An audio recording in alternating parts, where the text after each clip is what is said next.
But Harvey Milk's story is not one they can erase. And neither are the stories of Harriet Tubman, or Medgar Evers, or Ruth Bader Ginsburg, or John Lewis, all namesakes of Navy ships. These aren't just names. They're the scaffolding of American progress. They remind us who we've been, and they point us towards who we could become.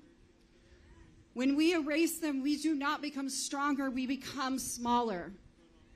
And while these symbolic erasures continue, the real world harm accelerates. Just weeks ago, the VA rescinded protections that ensured that transgender and non-binary veterans like me could access medically necessary care. Care that is affirming, care that is evidence-based, and care that saves lives. This isn't about budget. It's not about medicine. It's about cruelty, cloaked in bureaucracy. And while the spotlight is aimed at transgender people, benefits for others, women, people of color, disabled veterans, are being quietly dismantled in the shadows. Let me be clear. We are the canary in the coal mine. What they do to us in the headlines, they will do to you in silence. I've stood beside veterans as we slept on the steps of the Capitol to pass the PACT Act, because our sick and dying friends deserved better. I've traveled to Ukraine with fellow veterans to stand with our allies in their fight for freedom. I've spent my life in the military and far beyond it answering the call to serve. Because to me, service isn't defined by the uniform. It is defined by what we choose to protect, by who we choose to stand up for, and by whether we leave behind a world that is more just, more compassionate, and more free. So I say this to Secretaries Hegseth and Collins, and to every person who believes that they can quietly erase us from this country's fabric. We are not going anywhere.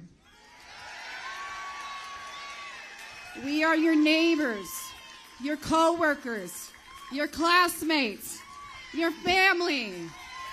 We are veterans. We are public servants. We are Americans, and we are still here. We will not be erased. We will not be silenced, and we will not stop fighting. Not just for ourselves, but for the America we know is still possible. Thank you.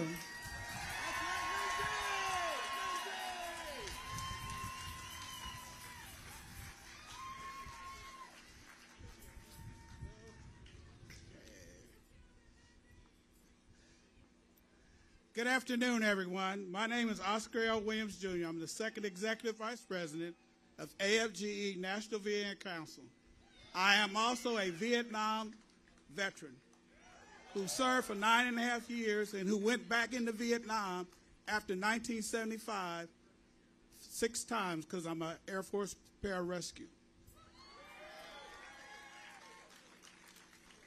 Our council represents more than 310,000 bargaining employees who promotes quality of health care for service veterans. But today I'm here to ask an important question. When is the battle over? 81 years ago, the stormed beaches of Normandy, our soldiers faced hell itself. They fought against a tyrant because of depression and moral and insurmountable odds, and they believed our nation and our promise of a better future. Abraham Lincoln said that we should protect those who won the battle, but yet we have a president who doesn't understand the number of veterans who won the battle who are now you want to take away their health care.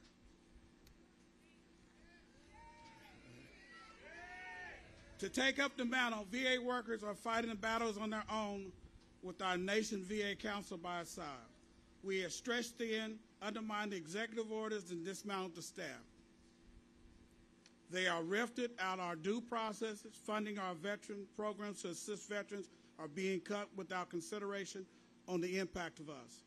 Yet every day, VA employees show up. Through uncertainty, they show up because they are committed to the philosophy that we deserve less than absolute best care. They show up because 30% of them are also veterans. They know the importance of the VA. They show up because they devote themselves to serving those who serve. As I asked you earlier, when is the battle over? Well, the answer to the battle is never over. We continue to fight. We will always fight. We protect the rights of our employees to ensure their equal treatment, dignity, fairness, and respect they deserve.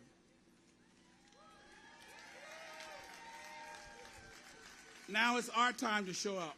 We will not stand by while politicians and bureaucrats sabotage the VA. We will not tolerate policies that treat our livelihoods like political games. We faced challenges before, and many seem overwhelming. But like our brothers and sisters in arms on this day, 81 years ago, we will not give up the fight. Together we stand against an administration, against an all-out war of the Veterans Administration. And I am sure there are some of us who are out there who have children that are veterans. I had a son who served in the Army. I had a son who served in the Marines and got out in May of 2001 and re-enlisted in the Air Force and served in Iraq. All I can say is I have served, and I honor those who served beside me, and I am proud to say we are veterans.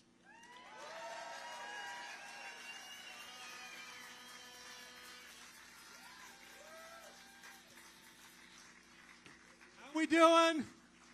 All right. Throughout the event, there are going to be barcodes. What do we call them these days? QR codes on the jumbotrons. Take a picture. It's our call to action. We have things you can do because we need all the help we can get.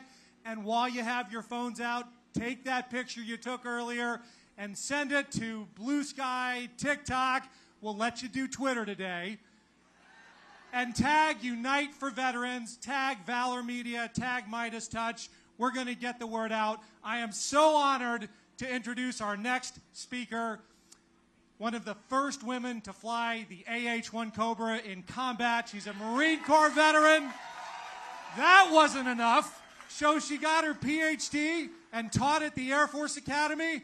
I don't know, I'm feeling a little inadequate. Introducing Kai Hunter, the CEO of IAVA, Iraq and Afghanistan Veterans of America. Let's give it up.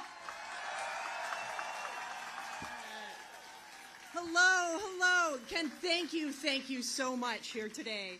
And first and foremost, thank you to Unite for Veterans for bringing us here.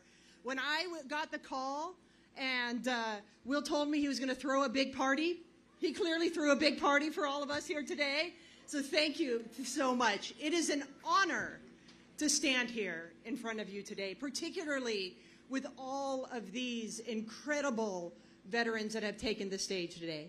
People like Lindsay Church, who have inspired me for years to stand up and use my voice again.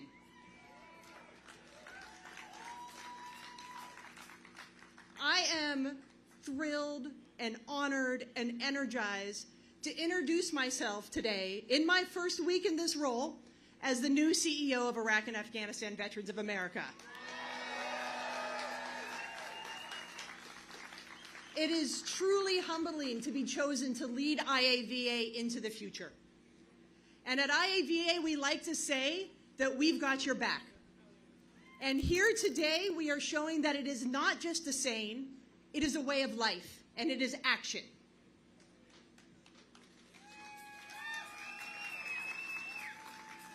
For more than 20 years, IAVA has been fighting the big fights for big wins, and we've gotten some of them. From the repeal of Don't Ask, Don't Tell, to strengthening of GI Bill benefits, to the passage of the PACT Act. And yet today, as we stand here, those big wins are under attack. And so we are sending a unified message to show that we are not going to let those wins be taken away. And it is apropos that I am here that my vision for IAVA is one that of our members and some of those amazing cavalry leaders that we have out there with you today in the crowd aren't just being reactive to the moment, but are help shaping the future that we want to see for this country together.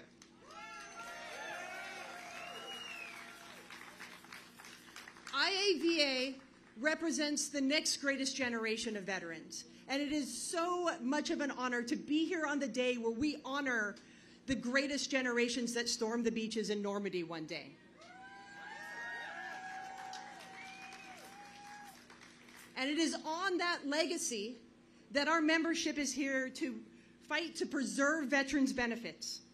Benefits that represent the promise of the country that so many of us raised our right hand to serve.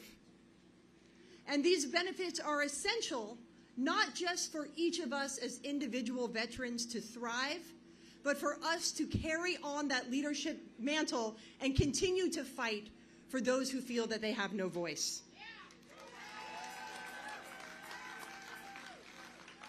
Every one of us in the post-9/11 generation chose to serve, and many at a time when America was embroiled in two of its longest wars. We are the leaders. Everyone that is out here in front of me today are the leaders that this moment needs. In uniform, we united for a common goal. We united to raise to the challenges in front of us, whether it was fixing a vehicle, flying night ops off of a carrier, driving convoys through the desert, or being pinned down in a firefight. We came together from different backgrounds, from across this country, from different races and creeds, from different religious and political beliefs, in order to step up for what this country asked us to do. We are better together. And today we're showing that we are doing that again, because this is not a day of our team versus your team. This is a day to show that we are united.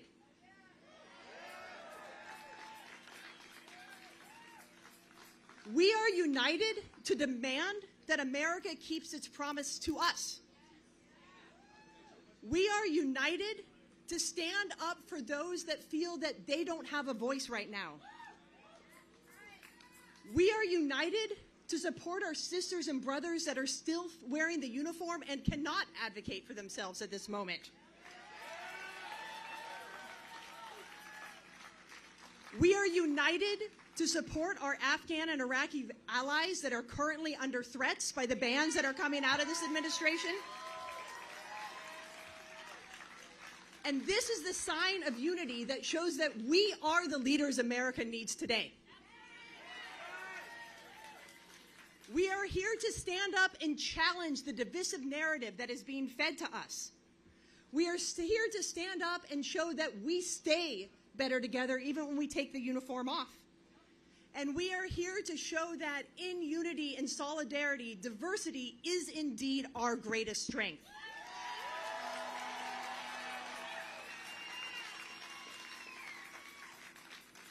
And today, we not only fight for ourselves, but for our family members, those military and veterans' families and children whose programs and rights are also under attack, who are being attacked by their employment, who are being attacked for their benefits, because we are the service generation. And we know that that service doesn't stop the day that we take the uniform off, but continues.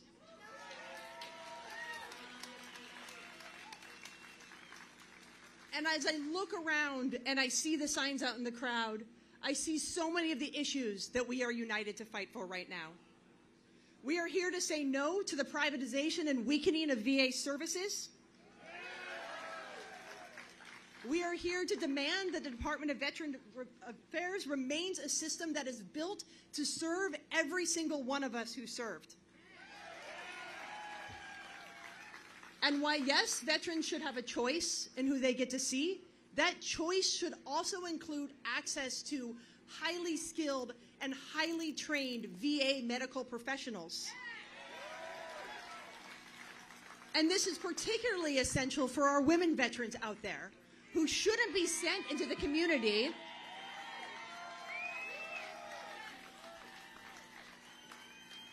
where they have to prove time and time again that they are veterans.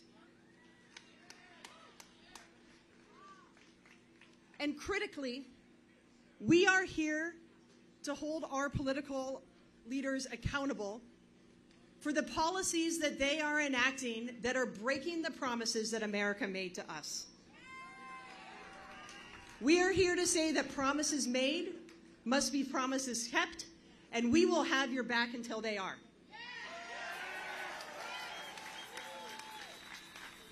And these issues that we have heard so much about already today, despite what the media is trying to tell us, are not partisan issues, they are American issues.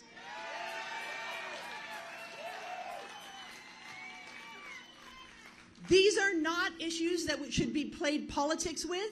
They are matters of fairness, respect, and demanding that our elected officials uphold the sacred covenant that each of us made when we raised our right hand.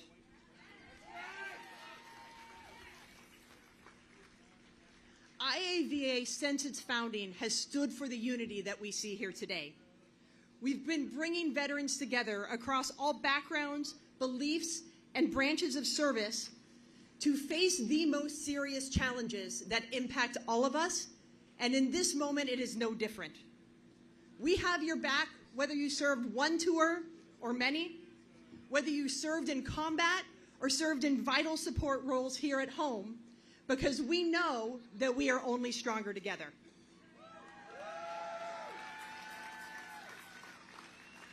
IAVA will continue to have your back no matter your race or religion, no matter your gender identity or sexual orientation, no matter what state you came from or what your reason was for joining. Because once we put on that uniform, we begin our unity, and we refuse to let them tear us apart. And while I stand here today representing the post-9/11 generation, we are so humbled to honor the legacy of those selfless service of the generations that came before us.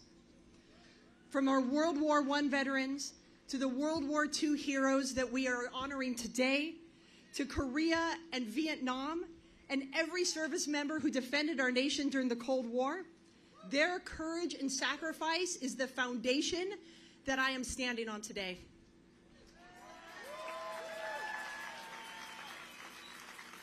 And their courage and sacrifice is what inspires me to want to lead in this fight.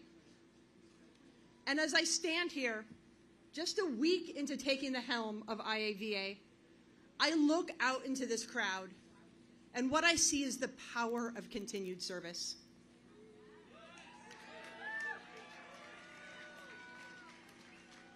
None of you had to be here, and yet on this sweltering hot day here in DC, you know that you are once again putting your body where your ideals are and standing up to protect the most vulnerable. And in this moment of division, veterans remain a trusted voice. And this is a sign that we have the ability to restore trust and renew faith of the American people in our institutions and democracy, because we still believe they are worth fighting for.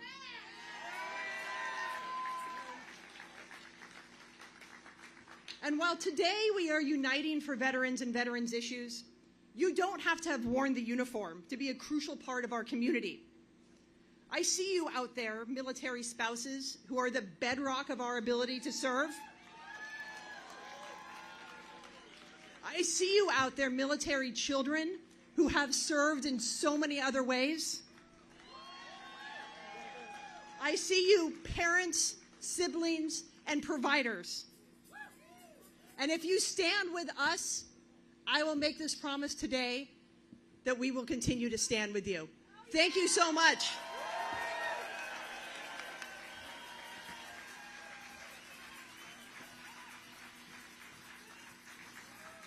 Okay, Unite for Vets, how we doing? We doing all right still? I got a lot more faces out there. Love to see it. I love to see some of those signs, too. You guys are giving me life. I love this. I was serving a foxhole with a lot of you. So, get ready. This next speaker is a living legacy in the labor movement.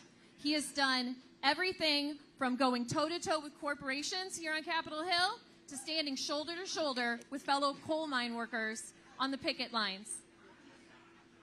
Since 1995, he has been the president of Coal Mine Workers of America, and he has been fighting ever since.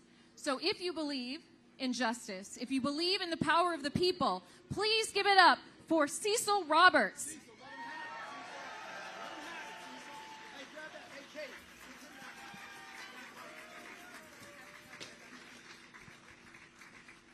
Thank you very much for that wonderful introduction. Let's give the staff to put this together a big round of applause. You're going to hear one of the best bands in America here shortly. Let's give them a round of applause. I got a question for all of you in the back. Can you hear me? Can you hear me? I've got a question for everybody here. Are you fired up? Are you fired up? Are you fed up? Let me hear you say fed up.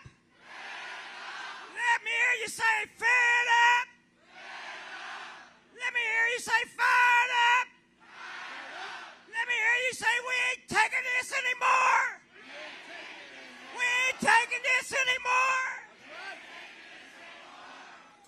My name is not just Cecil Roberts, President of the United Mine Workers of America.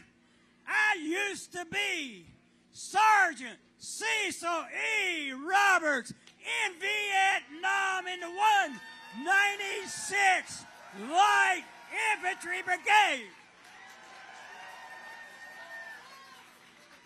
I want to have my dear friend Will Addy come up here for a second. Come up here, Will. Will Addy and I fought in 2 different wars, but as soon as I met him, I saw that CIB. How many of you know what a CIB is? Well, I've got one on the side of my hat. He's got one he wears. 2 different wars, 30 years difference, but we are all brothers and sisters when it comes to veterans.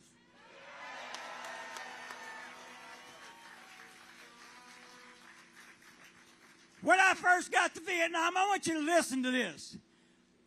Some people tell me I was never scared when I went over there. You're looking at a guy that was scared to death. I tell the truth. That's the truth. I was scared. When I first got here, it appeared that nobody liked me.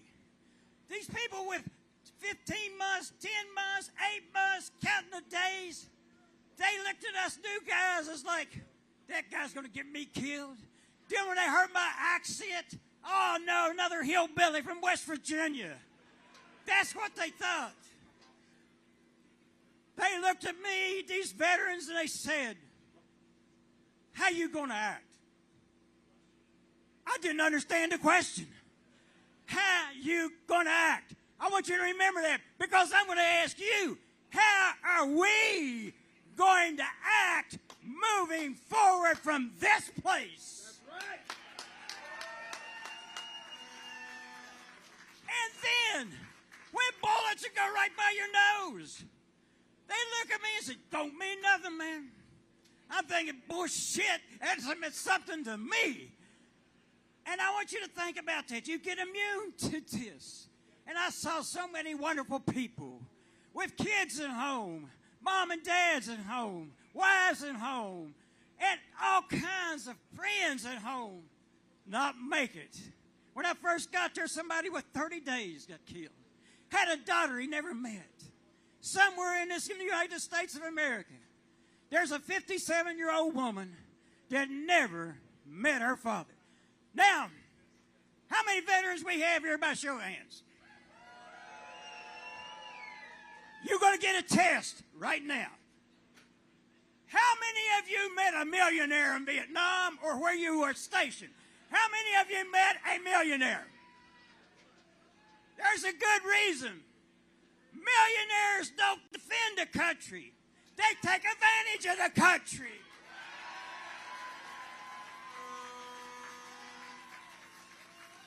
And if there's people listening to this live broadcast, you can be mad, your feelings can be hurt, and I don't care. The other thing I want to ask you, when you got back home, how many people patted you on the back, particularly if you was a Vietnam veteran? Didn't happen. Didn't happen. But I want to thank everybody, every veteran, because we've been embraced for the last 20 years. And that means so much to me. Thank God for you.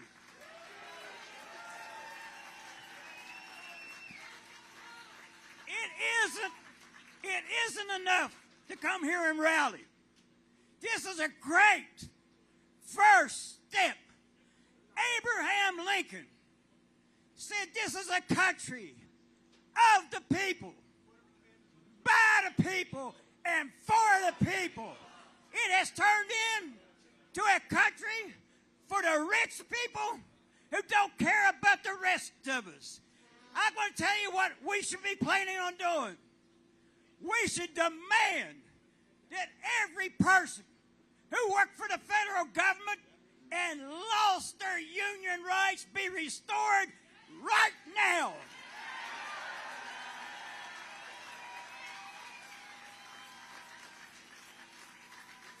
I was in the Army, and I'm glad people recognize the service of people who are in the Army. But we shouldn't be having a parade. We shouldn't be having a parade until every veteran has the health care they deserve.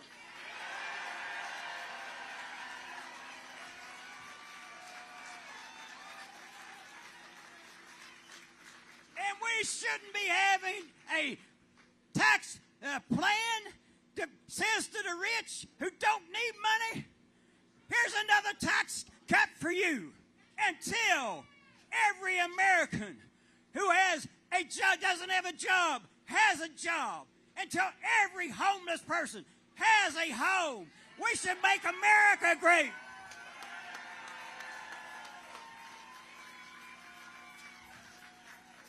I'm going to close with something. First of all, I'm calling on Congress. I'm calling on everybody that's elected. I'm calling on every American. How are you going to act? Because this is terrible what's happening in this country, and that's why we're here today.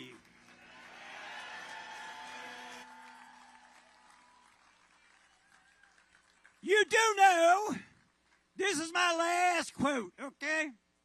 Well, next to last. Dr. King was assassinated 1 month before I left Vietnam. And I watched these African American soldiers, so desperate, so frustrated, so hurt, pick up their rifles, pick up their M60s, and went out into those rice paddies and defended the United States when the United States didn't defend them. That was wrong.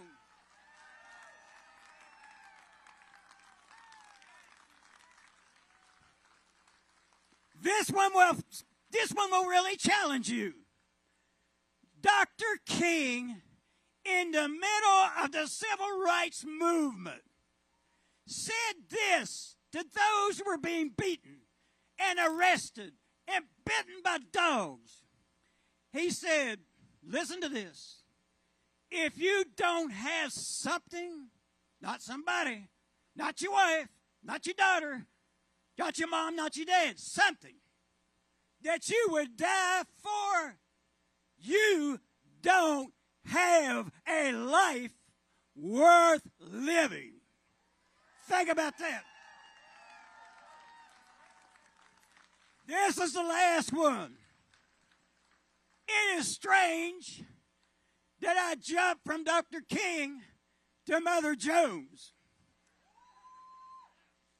My great-grandmother and Mother Jones were friends, two great radicals, and I'm so proud of our heritage. You may not know this history, but when you leave here today, read it. How many of you heard of Ludlow?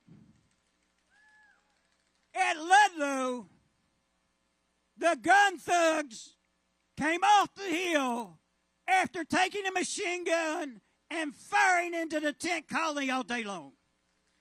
Sometime in the middle of the day, they cut a 12-year-old boy in two. Later in the day, they murdered the leader of that tent colony. And then they set those tents on fire and burned 13 women and children alive. That happened. That's part of our history. Mother Jones did not quit. She called for a rally in Trinidad, about 15 miles from the Ludlow site. She looked out on a crowd probably twice this size. And she looked at them. Take this with you when you go home. She said, sure you lost. Sure you lost. But they had bayonets. And all you had was the Constitution of the United States of America. And then she paused. Let me assure you, any confrontation between a bayonet and the Constitution, the bayonet will win every time. But, you must fight. You must fight and win. You must fight and lose, but you must fight. What must you do? You must fight. You must fight. You must fight.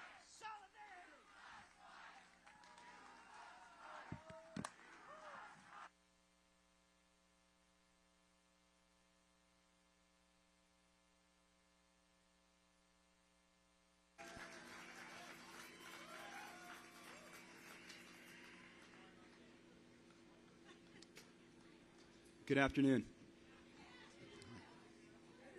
So, thank you, Mr. Roberts, for that moving speech. Thank you to my fellow public servants in the crowd for the work that you are doing. And thank you to our veterans for the work that you have done. So my name is Matt Stevenson, and I'm a proud VA primary care doctor.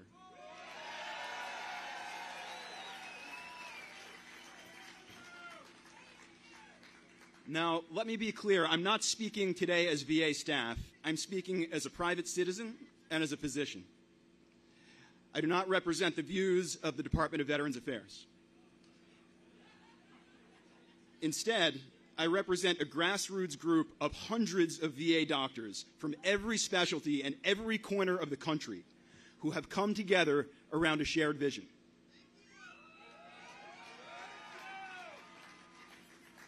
Together, we stand for the highest ideals of medicine, healing for those who suffer and service to those in need. Together, we stand for Lincoln's promise to care for those who bore the battle.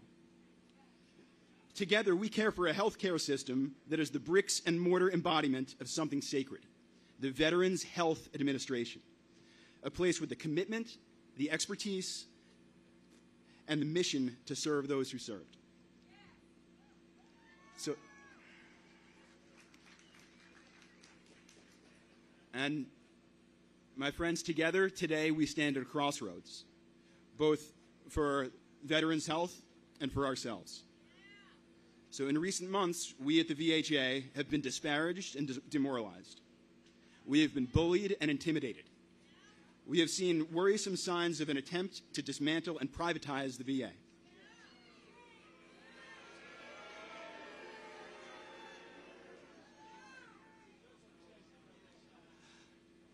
And in the face of these unprecedented stressors, many of us, I admit, are afraid. Not just for our jobs, but for our patients and for our values. But while we are afraid, we are not alone. We are not backing down. Together, we are standing up.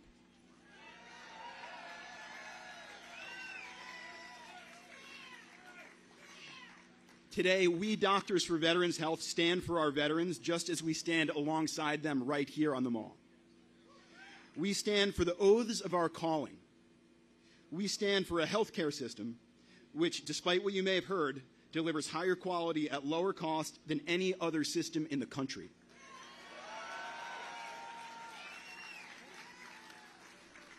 Now, can we do better? Of course we can. And of course we will. Because the Veterans Health Administration, like America itself, is what we in healthcare call a learning system. So accountable to Congress and taxpayers as well as to patients and family.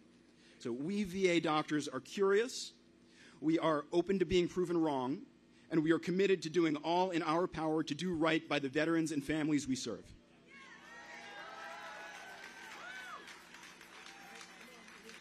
Yep. So it's this commitment to learning that has made the VA a hotbed for innovation, a research powerhouse, and America's largest health educator. And as a health educator myself, I'm going to pause here for just a second, though I know that the Dropkick Murphys have to get on. But this is a point of real pride. So every few weeks, or in a few weeks, as I do every July, I'll welcome a new class of residents from Stanford University to learn primary care at VA Palo Alto. And these young doctors represent America's best and brightest. They have hearts that we're called to serve. They have brains that I'd put up against any intelligence in Silicon Valley, whether artificial or otherwise. And every single one of them, like nearly every medical trainee in the country, will have the honor of learning their craft in a mission-driven, patient-centered, cost-effective, integrated American healthcare system. And every single one of them will be inducted as a part of their training in the art of healing the wounds of America's wars. Yep. And so I come to you today with a message of hope. Because these lessons, once they're learned, cannot be forgotten. I will never forget them. Regardless of politics or season, the VA, or rather Veterans Health Administration itself, will never die. It will live on as long as there are wars and wounds and doctors committed to healing them. Eliminate one of us, and there will be an army behind him ready to take his place.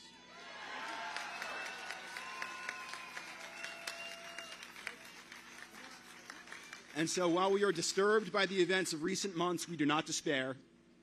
While we are dismayed by those who would dismantle this gem of American healthcare, we are not deterred. And while we are disappointed by those who would take this public treasure built up by generations, by many hands, working long nights in dark hospitals, and sell it off in the name of choice or modernization or efficiency, for profit or political gain, or perhaps out of loyalty to some ideal of private sector competition, we are not defeated, because if you want competition on a fair playing field, I have 3 words for you. Bring it on. Yep. And for you veterans, I have the same 3 words. Bring it on. Bring on your pain and bring on your suffering. Bring on your trauma and your addiction. Bring on your homelessness. Bring on your toxic exposures. Bring on your cancer and diabetes, your amputations, your wounds of war, and your disease of the heart. We are here. We are waiting. We have been preparing our whole lives for you right now in this moment. Because we know what you know. We know what you know.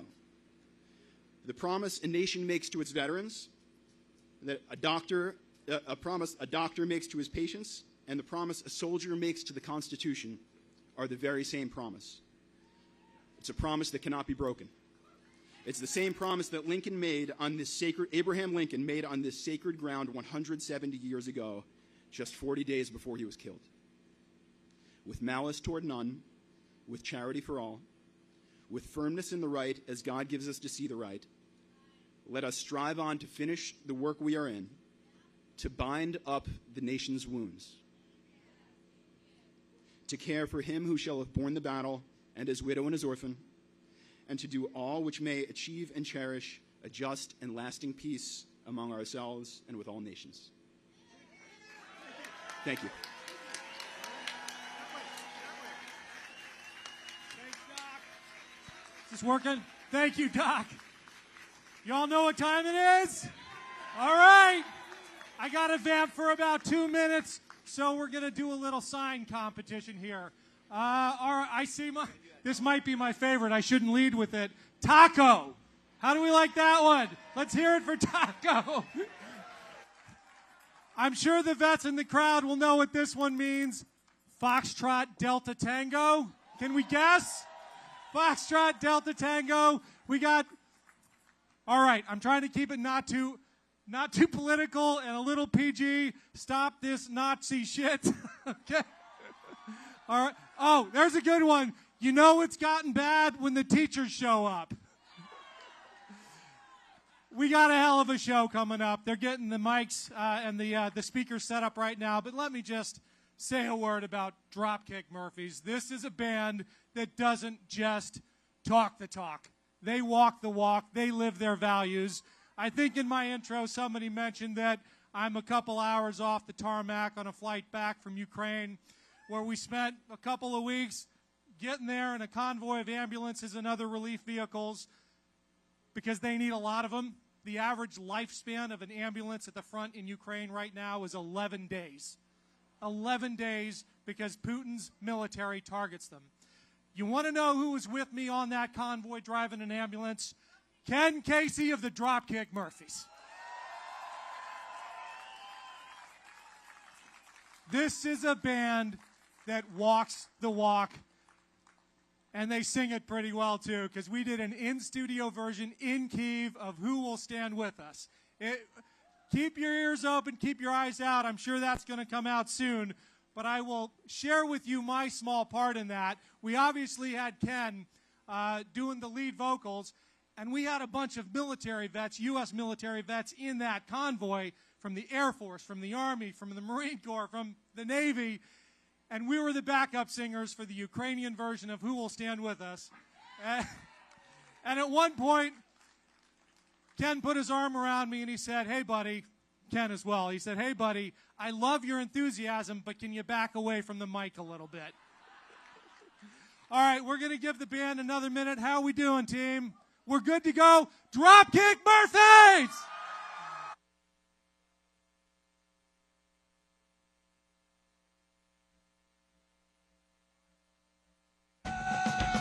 Are you ready to get loud out there? Are you with us? 'Cause we're with you.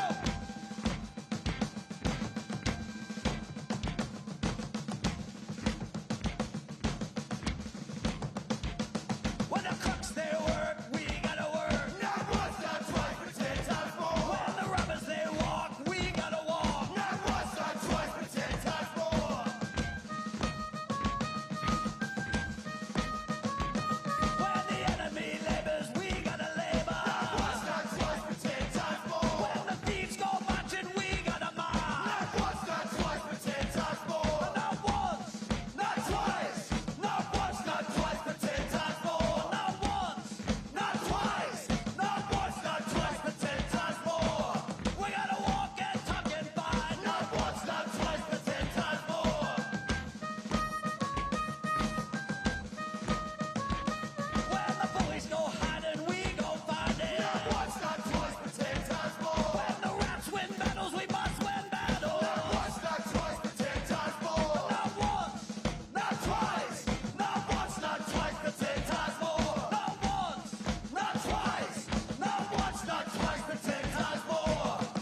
It's a brand new song about the times we live in.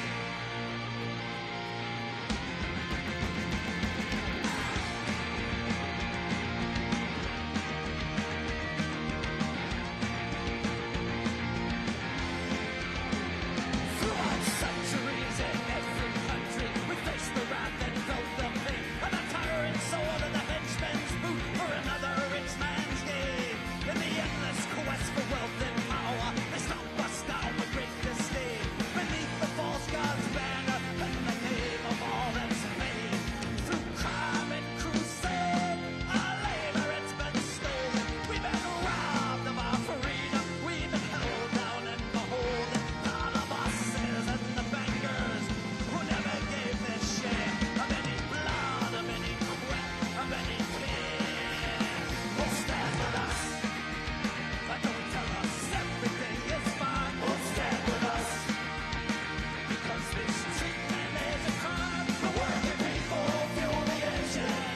While you get the chain, we fight the wars and build the buildings for someone else's gain. So tell me who will stand with us.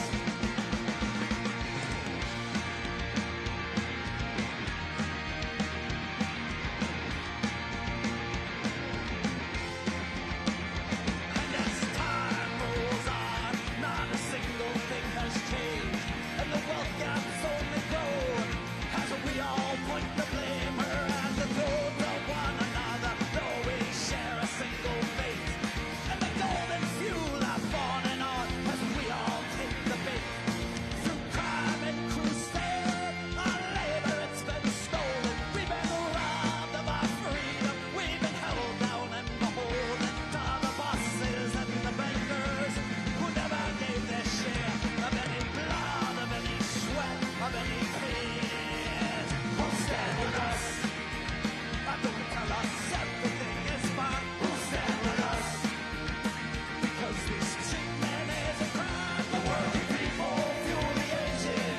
While you get the chain, we fight the wars and build the buildings for someone else's gain. So tell me who will stand with us?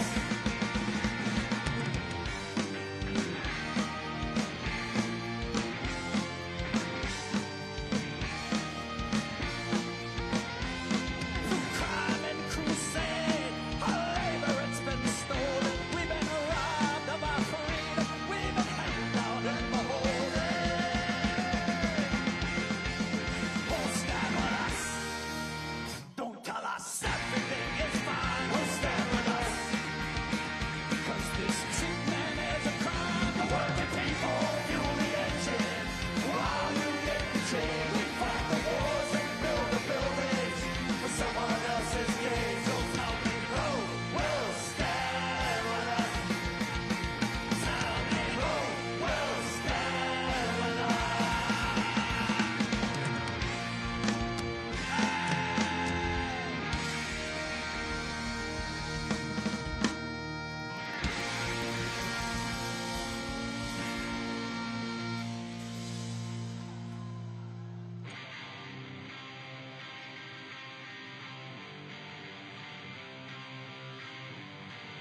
Here's a song that's been sung many times over the years in the fight for the labor movement originally and the civil rights movement.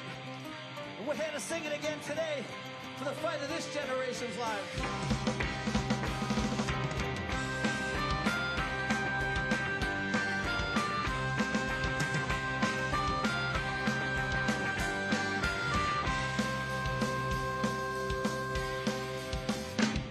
Come on, you good workers, good news to you I'll tell of how the good old union has come in here to which side are you on?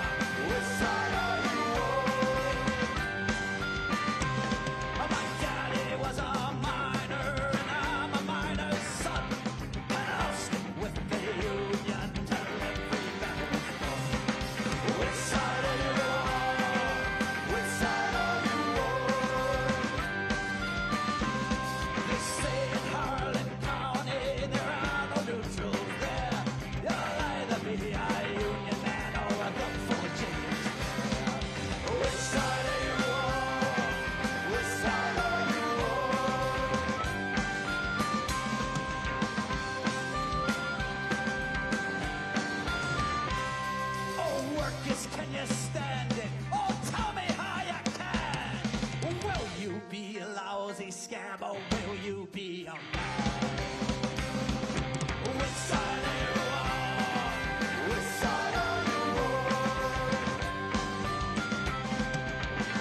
us down. When the Doge comes calling, gotta stand your ground. When the Doge comes calling, don't believe their lies.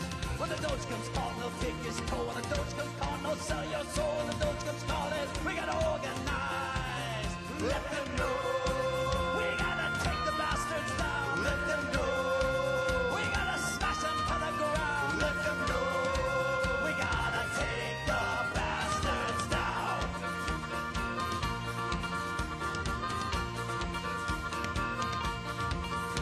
When the Doge comes calling, be on your own. When the Doge comes calling, you stand alone. When the Doge comes calling, we let them in. When the Doge comes calling, we stand and fight. When the Doge comes calling, we must unite. When the Doge comes calling, we can't let them win. No. Let them know. We gotta take the bastards down. Let them know. We gotta smash them to the ground. Let them know. We gotta take the bastards down.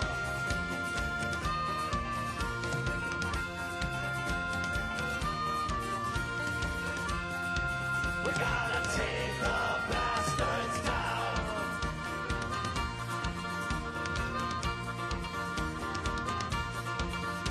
When the Doge comes calling, they'll put us down. When the Doge comes calling, gotta stand your ground. When the Doge comes calling, don't believe their lies. When the Doge comes calling, take his toll. When the Doge comes calling, you sell your soul. When the Doge comes calling, we gotta organize. Let them know. We gotta take the bastards down. Let them know. We gotta smash them to the ground. Let them know. We gotta take the bastards down. Let them know. We gotta take the bastards down. Let them know. We gotta smash them to the ground. Let them know. We gotta take the bastards down.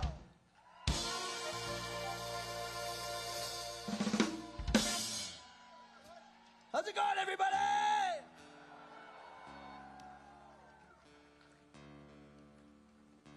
Well, thank you all for inviting us here this afternoon to stand with you all and protest for what is happening to the fine people who have served this country so proudly. And we've always stood with the vets, and you know what? The vets have always stood with the Dropkick Murphys, so we're here for each other.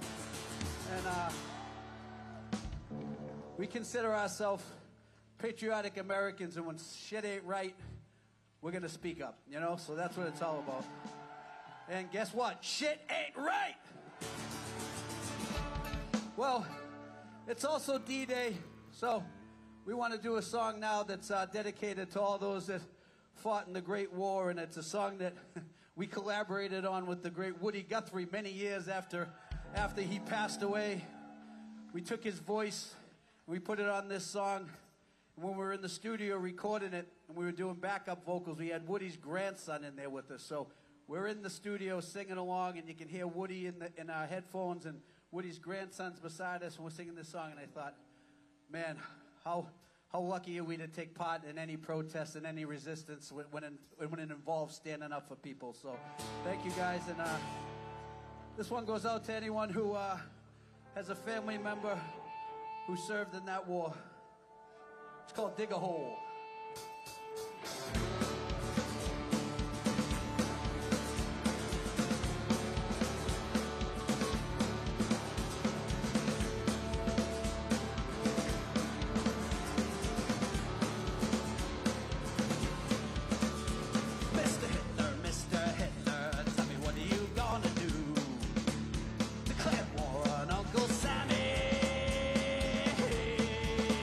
Bit of more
another great protest song that Ken mentioned, by the way. Ken Harbaugh invited me to go to Ukraine with him and a great group of people that were driving equipment in, and I'm so glad I got that opportunity. And there's a Ukrainian band that I got to know a few years ago, you know, online, and we had just put out this next song, and they asked us if they could do a version of it in Ukrainian, and they couldn't get into a recording studio because at that time the Russians were just on the outskirts of Kyiv. So we sent them this music to this song, and they sang over our music in Ukrainian, and I got to go back on this trip and see them. A couple of them were on the front lines. We got to do another song, and I got to sing in Ukrainian on this one, and Ken sang in Ukrainian. Ken, you don't have a bad voice, you just have a loud voice, and that's not a bad thing. That's not a bad thing. Anyway, it's another protest song. You know it. It's called We Shall Overcome.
Well, we've been trying to keep it in the protest mode, and we're going to play one that's just happened to be a song that people like and a lot of people ask for today, if that's all right. The song's called Rose Tattoo.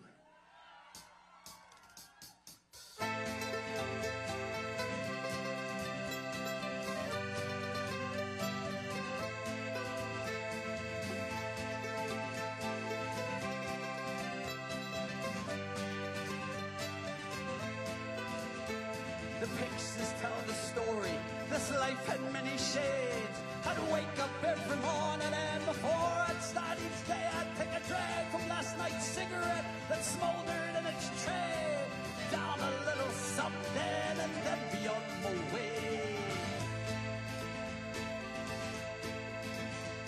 I traveled far and wide and laid this head in many ports. I was guided by a compass. I saw beauty to the north. I drew the tales of many lives. I wore the faces of my own. I had these memories all around me so I wouldn't be alone. Some may be from showing up, others are from growing up. Sometimes I was so messed up and didn't have a clue. I ain't winning, no, I know over. I wear it just for you. I got your name written here and a rose tattoo. And a rose tattoo. And a rose tattoo. I got your name written here and a rose tattoo. Are you ready? This one's for the mighty sea, mischief, golden piracy. This one's for the man that raised me, taught me sacrifice and bravery. This one's for our favorite game, black and gold, we wave the flag. This one's for my family name, with pride I'll wear it to the grave. Some may be from showing up, others are from growing up. Sometimes I was so messed up and didn't have a clue. I ain't winning, no, I'm over. I wear it just for you. I got your name written here and a rose tattoo. And a rose tattoo. And a rose tattoo. I got your name written here and a rose tattoo. And a rose tattoo.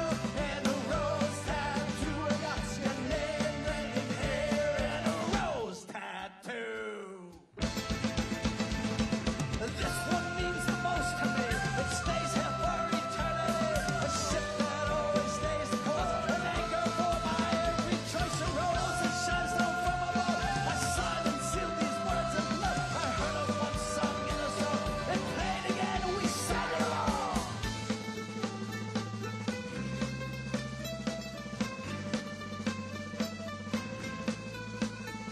You'll always be here with me, even if you're gone. You'll always have my love of everywhere they're born. Some may be from showing up, others are from growing up. Sometimes I was so messed up and didn't have a clue. I ain't winning, no, I'm over. I wear it just for you. I got your name written here and a rose tattoo. In a rose tattoo, in a rose tattoo, I got your name written here and a rose tattoo. In a rose tattoo, in a rose tattoo, with pride I wear it to the grave for you. In a rose tattoo, in a rose tattoo, I got your name written here and a rose tattoo. In a rose tattoo, in a rose tattoo, signed and sealed in blood, I would die for you.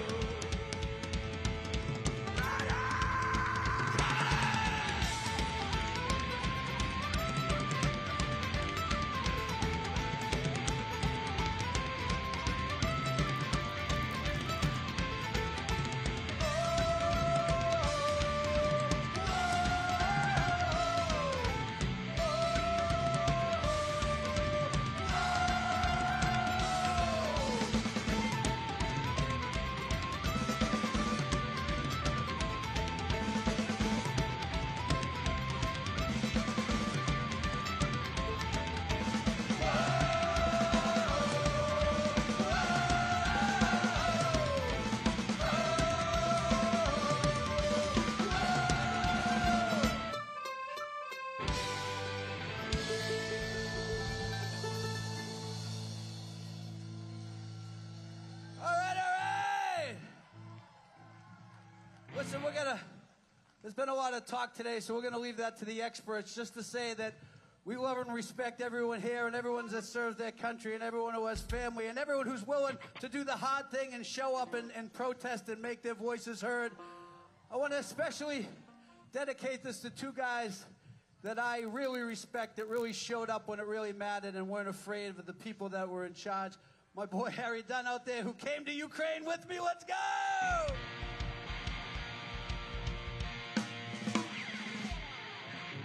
And his cohort here, Michael Fanone, who was at the very first Dropkick Murphy show in D.C. in 1997.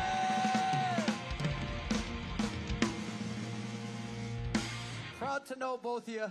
We're going to play one more new song and we've never played it before live, so you ready for that? All right. If it sucks, just let's all keep it between us, all right? All right? All right. Here we go.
Thumbs up, thank you guys!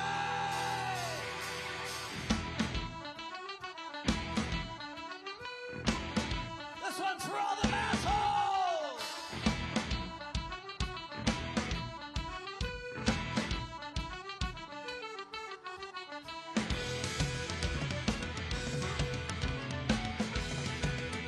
I want to thank all the organizers of today's event. Well, all everybody here from Unite for Vets, the AFL-CIO, let's go!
the first ones to know.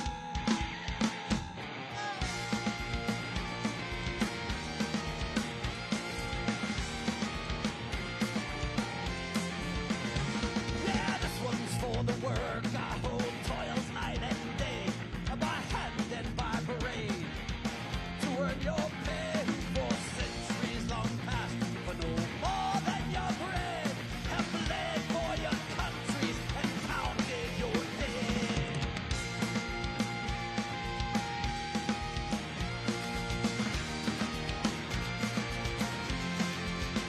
In the factories and mills, in the shipyards and mines, we've often been told to keep up with the times, for our skills are not needed. They've streamlined the job and what's the lie, rule and stopwatch, a pride they have robbed. We're the first ones to stop, we're the first ones to die, we're the first ones in line for that pie in the sky, and we're always the last when the grain is shed out, for the worker is working when the fat cats are out.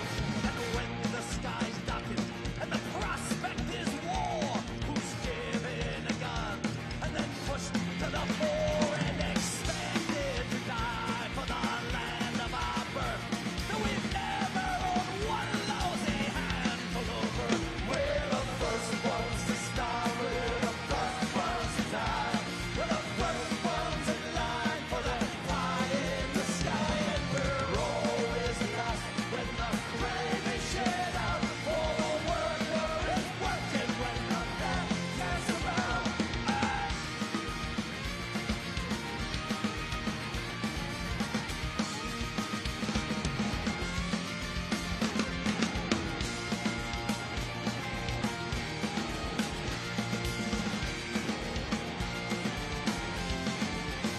We're the first ones to starve, we're the first ones to die, we're the first ones in line for that pie in the sky, and we're always the last when the cream is shed out, for the worker is working when the fat cats are born. We're the first ones to starve, we're the first ones to die, we're the first ones in line for that pie in the sky, and we're always the last when the cream is shed out, for the worker is working when the fat cats are born.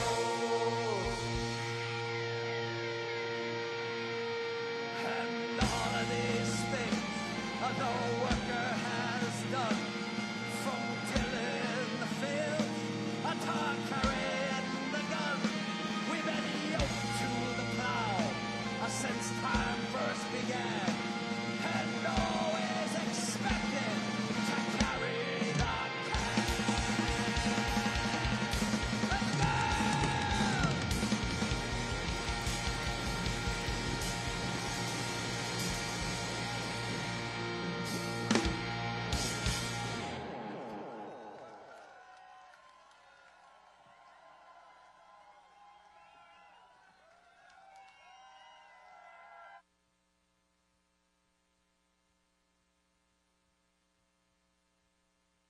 That, guys, Gablings. Woo! Right?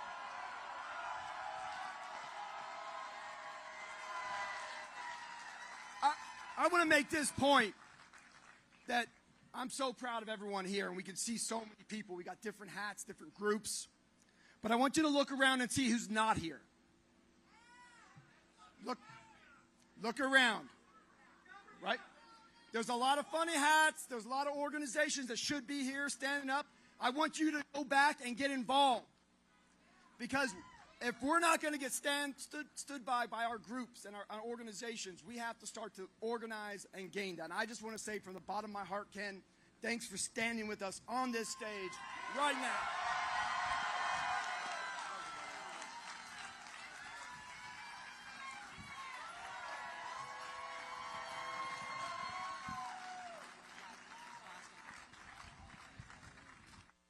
Fucking Dropkick Murphys. My Irish heart right now is beating 1,000,000 miles an hour. That was amazing. I think we got a party going now. I think so. I think they can hear us. What do you guys think? I'm sorry, what was that? Can they hear us? Hell yeah, they can. Like Will said, this is no longer just a moment. This is the movement. I need you to stay involved. I need you to get involved at community level, all the way up. Look to the person to your left, to your right. We are here together. Power is with the people. Yes. Never underestimate the power of the people. Stay connected. Get to know each other. This is why we are here. This movement would not be possible if it wasn't for the grassroots organizers. This is now spread across 50 cities across the country. We need to keep that momentum going. So when you leave here today, stay involved, stay connected, and stay in the fight.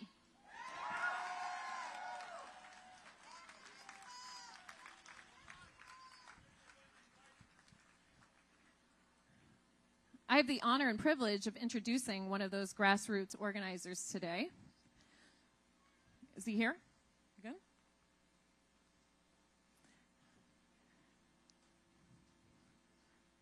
I don't know if we're ready for him yet.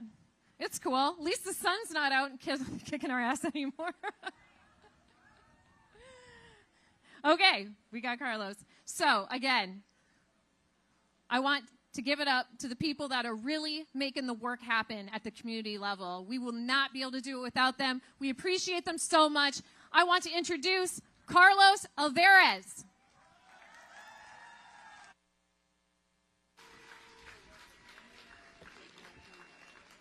Good afternoon, everybody.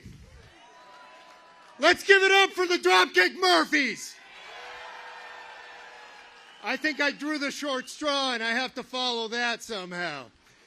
My name is Carlos Alvarez Aranjos, and I'm the founder of American Opposition. It is my solemn honor to stand here on the National Mall, a place where our country has so often been focused in moments of conscience that demand national unity. Today, I'm humbled to speak before the greatest gathering of veterans in this country has ever seen. As we stand here in this sacred place, I am proud to report that we are joined by our fellow citizens at 204 events nationwide. Those events are the product of a partnership between American Opposition, 5051 Veterans, and Indivisible. That partnership began with our call for a National Day of Protest on February 5th, and it has spawned a movement. Tens of millions of Americans have joined us in the fight to save our democracy. We're united in common cause because we know that this moment is challenging us to fight for a nation worthy of the sacrifices made on its behalf. The sacrifices you've made. You did not choose comfort. You did not choose ease. You chose duty.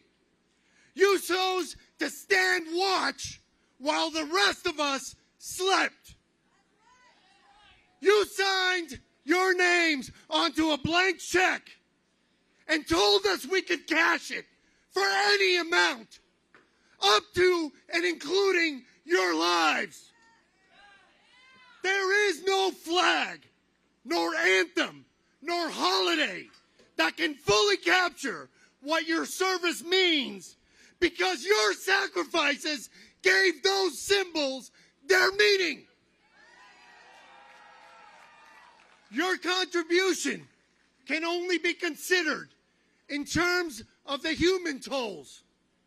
In the nights you spent far from home, in the brothers and sisters you lost, in the pain you carried back with you when the battles ended, but the burden remained. Yours is American citizenship in its purest form. But today, our sacred commitment to honor your sacrifice is being betrayed. Not by bombs or bullets, but by cowardice.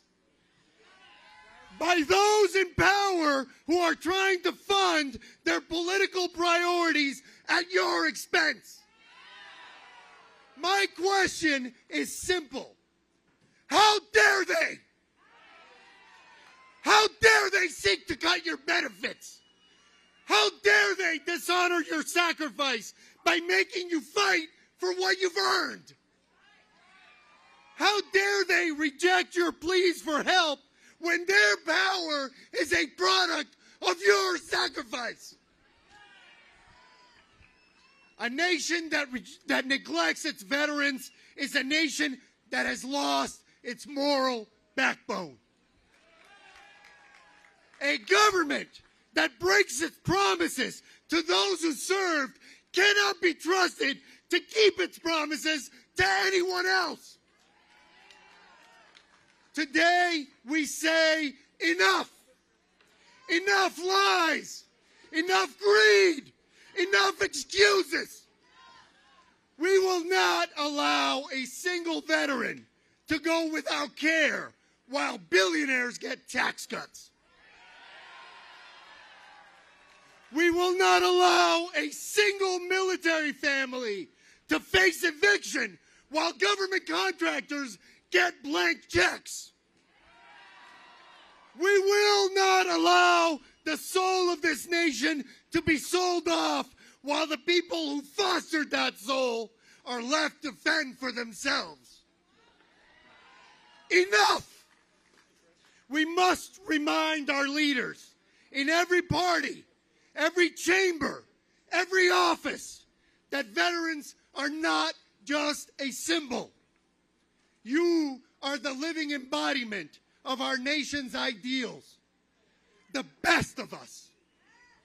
And we, the people, will stand with you today and every day. I invite you all to join our movement, to join us in the streets, to join us in the fight to save this nation. Together, we can recommit ourselves not to a party or a politician or a slogan, but to the profound idea at the core of our nation, that out of many, we are one. My brothers and sisters, because of you, we sleep in peace. That is a debt we can never repay. But we will never stop trying. You were willing to give your lives for us. And I swear to you, we are willing to give ours for you. You have always had our backs, and we will always have yours. Thank you for your service, and may God bless the United States of America. Thank you very much. Amazing, man. Well done. Thank you, Carlos. That is the truth that they are afraid of. That is the truth we carry in our hearts. I am so honored to introduce our next speaker, a hero of mine, founder of Afghan EVAC. I know the fall of Afghanistan for so many veterans was a dark, dark chapter. I spent time on the ground in Afghanistan, and watching those images was heartbreaking. But like the promise we swore to the Constitution, that oath, we owe a debt to those of our brothers and sisters in Afghanistan who stood by us. And Sean Van Diver was one of the very few who stood up and defended that oath as leader of Afghan EVAC. Sean, you make us proud. Come on out.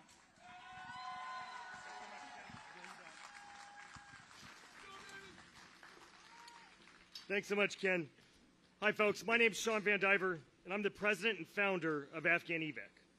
We are here today to unite for veterans, to ask, like the Dropkick Murphys just did, who's going to stand with us, and to fight for a country that embodies the core values that we all served under. I ask you, what are you willing to stand for? But before we get to today's fight, I want to tell you a story. Now, I'm not the first person to tell this story, but I think it's fitting given the fight we find ourselves in today. It's the early 1980s. The USS Midway is patrolling the South China Sea. The crew spots a small, leaky boat packed with refugees fleeing Vietnam, desperate for freedom. The Midway sends a launch to bring them to safety. As they approach this massive American ship, one of the refugees stands up, balancing in the tiny vessel, looks to one of the sailors on deck, and shouts, "Hello, American sailor! Hello, freedom man!" A small moment, but a critical moment.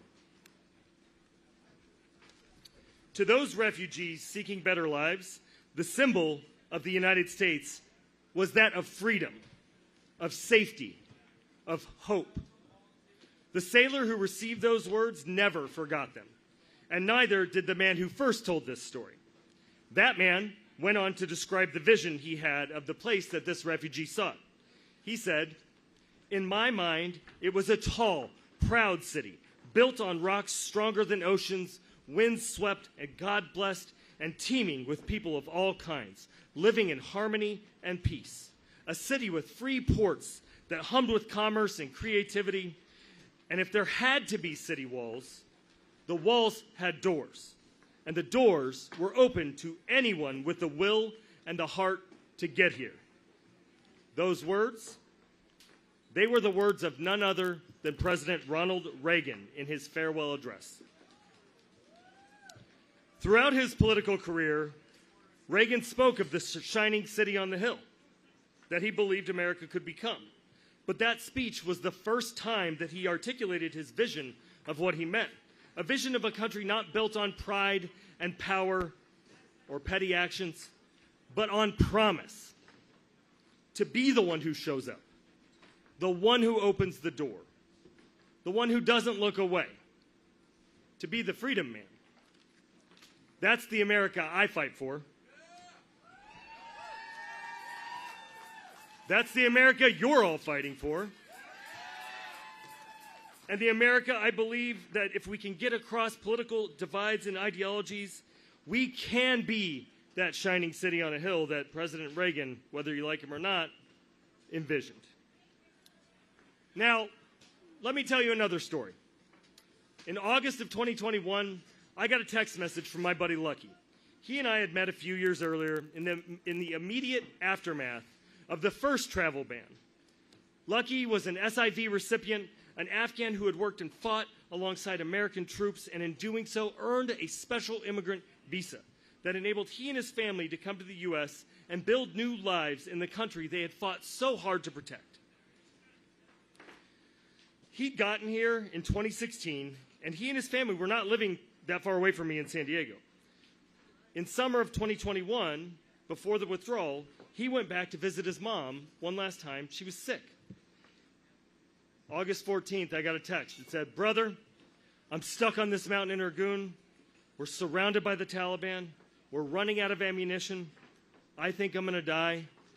Will you grant my last wish and get my family back to San Diego?" Through my tears, I promised Lucky that I would. I didn't know how, but I knew that I would do it. Across the country and around the world, thousands of other service members, veterans, government employees, and frontline civilians were receiving similar messages. Many of you out here received those same messages. As the chaotic U.S. withdrawal from Afghanistan unfolded over the next 2 weeks, so many others like me and like you stepped in to help guide, advise, and support our allies in Afghanistan as they scrambled to escape a country that was actively falling to the Taliban. During those 2 weeks in August of 2021, and in every week in the nearly 4 years since, thousands of veterans and regular civilians came together with no budget, no roadmap, no invitation, just a fire in our chest that said, we owe them. We launched rescue efforts. We found housing. We reunited families torn apart by oceans and red tape. We met them at airports with open arms and car seats. We walked them into courtrooms, clinics, and classrooms. Because just like the promise that I made Lucky, our country had made a promise over 20 years of war that if Afghans stood with us, we would stand with them. That by their service with us, they would earn a pathway to come build new lives here. That promise was made in the dust and heat of combat zones, whispered through interpreters' headsets, sealed in blood, sweat, and sand. The promise that we don't leave anyone behind. But when the last planes left Kabul, that's exactly what we did. Afghan evac was born in those chaotic weeks after Kabul. Our real work began in the aftermath of the withdrawal. Because although the planes had stopped, the calls had not. Terrified voices, desperate texts, children in hiding, mothers begging us not to forget them. So we kept pushing. We demanded that our government step in and complete the job. We built a movement from the ashes of failure because our friends deserve better. And what resulted was the safest, most secure legal immigration pathway our country's ever seen.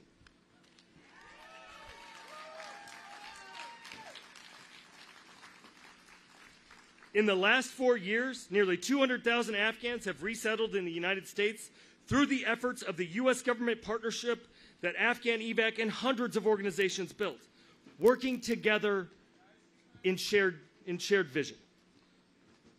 There are still another 200,000 Afghans who are eligible for at least the chance to pursue the American dream they were promised. For the last 4 years, I've stood shoulder to shoulder with other veterans, volunteers, and frontline civilians who represent a cross-section of America to stand up and demand that our government do the right thing by our wartime allies, that it keep its promise. But that's not the only promise that's being broken by this administration. From the moment they took office, this administration has worked to erase our progress, shuttering the very programs that saved lives, abandoning our allies to chaos, breaking the promise we made as a country to our wartime allies, just like they're breaking the commitment to our veterans.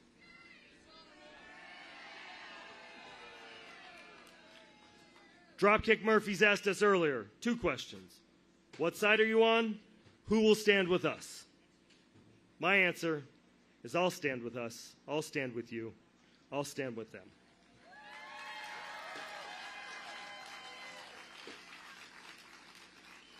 We must all stand together and stand up for what's right. We must keep the promises that we made to each other and force this country to keep the promises it made to us and our allies. Only then can we strive to realize that vision of the shining city on the hill with its doors open to all, with the will and heart to get here. So just as we have for the last 4 years, I hope you'll join Afghan evac. I hope we'll continue to push this government to do what's right, to keep its promise, to stand with us.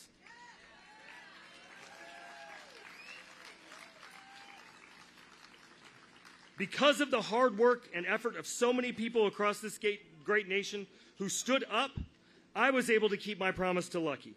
He got out. I'm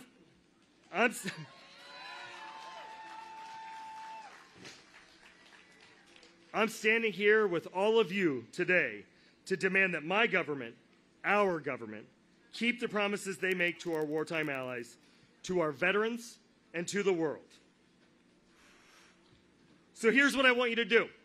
I want you to first go to afghanevac.org/donate, make a donation. Number 2, scan the QR code that's up on the screen, sign the petition. Stand with Unite for Veterans, Unite for America.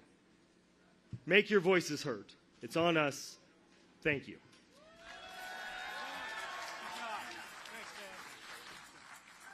Thank you, Sean.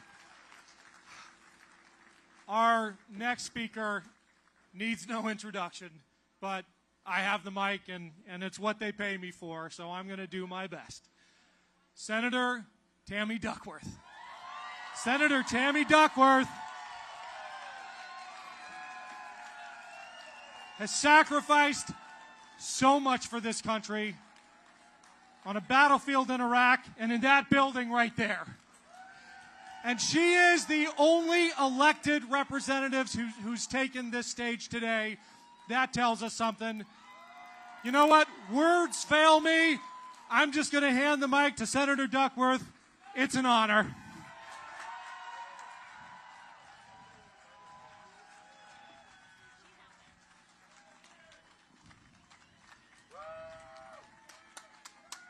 Hey, everybody.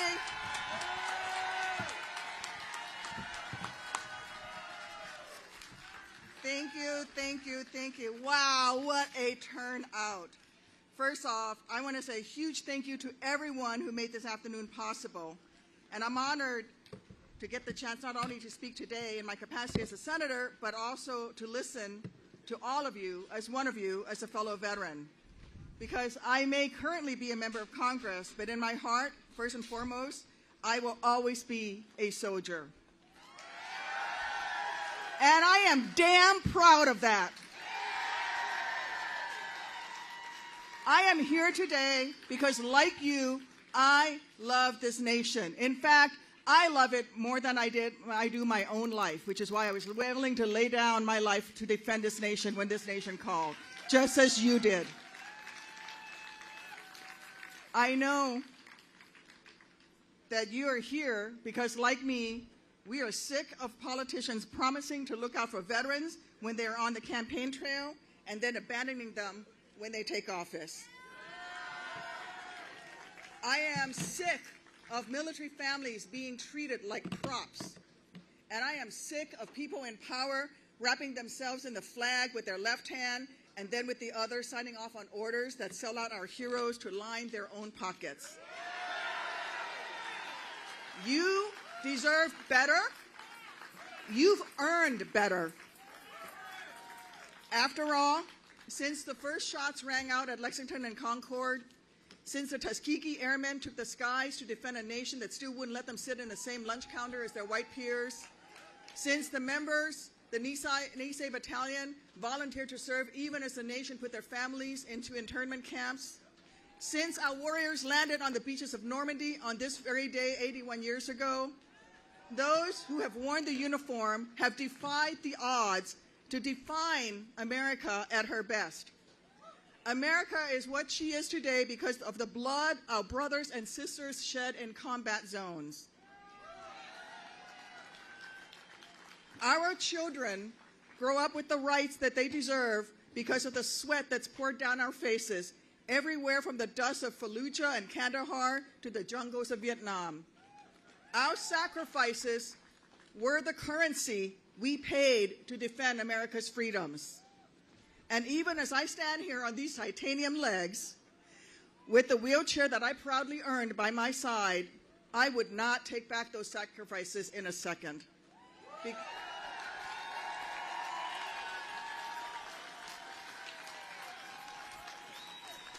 Because America is worth it. As flawed as she may be, she is worth it. I know some of us here hung up our uniforms long ago, but looking out at you all, I see people who recognize that in this perilous moment for our country, our mission today is not too different than what it was when we served in uniform. To defend the Constitution, to protect this democracy, to defend freedoms, and to keep our nation as strong as she should be. That is why each of you here today took off work, traveled from every pocket of this country, and showed up in this wonderful muggy heat today. It's not even a dry heat. Not because it was easy. Guys, it's never easy. But because we love this country enough to try to shape her for the better, even when the road ahead is hazy, even when the task ahead is daunting. We've come together this afternoon because even if we're no longer wearing the uniform, we are always wearing the flag on our shoulder, facing forward. We are here because we are not afraid to call out the wrongs that need to be righted, or to call out wannabe kings that need a history lesson.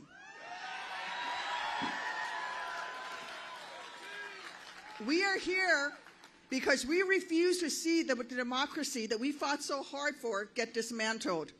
because we refuse to let the health care and benefits our buddies rightfully earned be gutted, and because we refuse to let thousands of veterans who choose to continue serving this nation as federal workers be fired for no apparent reason.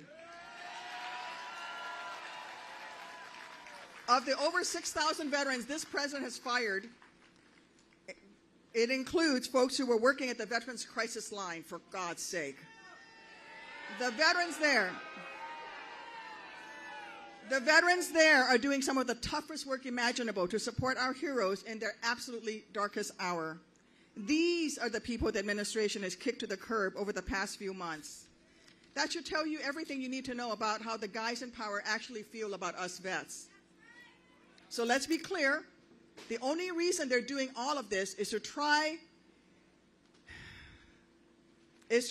to pick our veterans' pockets, our taxpayers' pockets, so that they can give even tax breaks to the rich guys they pal around with on their golf courses.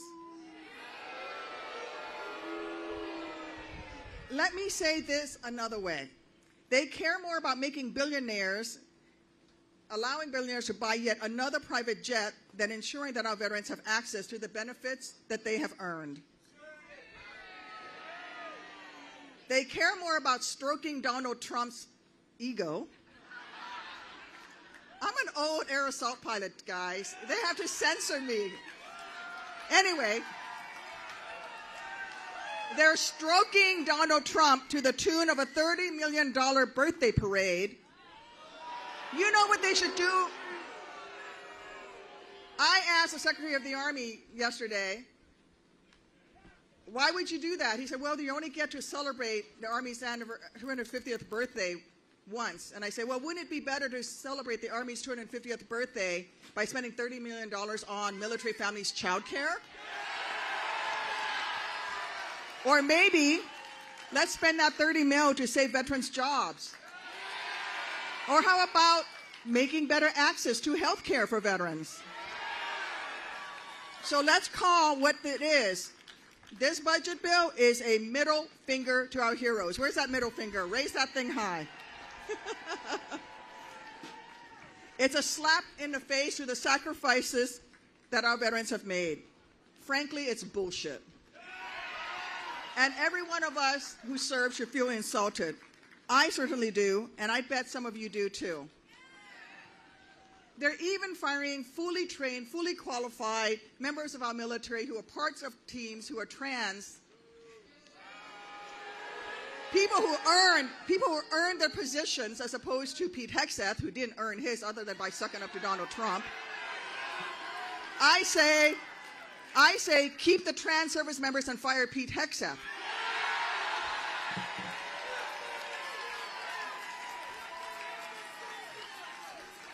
Listen, the important thing now is to channel our outrage into action. A couple months after my Black Hawk was shot down in Iraq, a United States Senator named Dick Durbin walked into my Walter Reed hospital room and gave me his phone number, saying to call him anytime if I or any of the other patients around me needed some help. I'm not sure that he thought I would take his words quite literally, because there was only 2 service members from Illinois at the time, but I called him anyway, a lot. I caught him way, way too much. At the time, I was the highest ranking amputee on the ward, and I had a lot of senior NCOs who were also amputees. So we all felt responsible for the men and women around us. So I kept on ringing up a United States Senator to help me help these folks get their pay, get their benefits, even to help get that one damn elevator in the hospital that we needed to take to go to 07 formation in our wheelchairs working again. At that point, I know, we're in wheelchairs and they're making us go to 07 formation. Fuck that.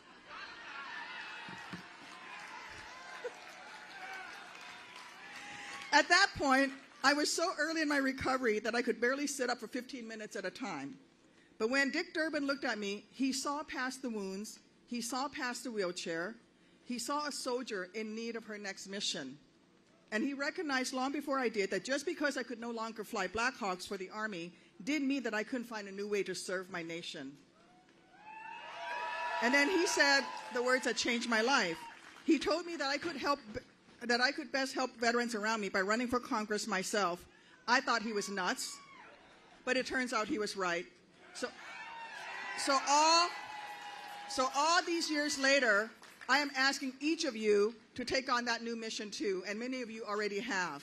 Because personally, I am sick and tired of a guy who was never brave enough to serve, claiming that America, that some of our buddies died for, isn't already great. And it pisses me off that a man who cried burn spurs when his nation needed him the most, a 5-time draft-dodging coward who calls fallen service members suckers and losers, it pisses me off that that guy would use our heroes as political pawns to get elected, then screw them over so badly once he took office. So if you are pissed off too, if you think veterans deserve better than to be fired by the thousands, if you think our buddies deserve more than to have their health care ripped away because Trump wants to put another dollar into a rich guy's pockets, well then I need you by my side. Let's make sure that our fields of fire overlap in this fight.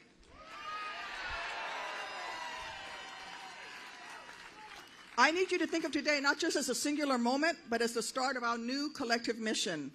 A mission to stand up for the buddies we served with, to do right by the warriors who came before us, and to look out for all of those men and women still serving in uniform.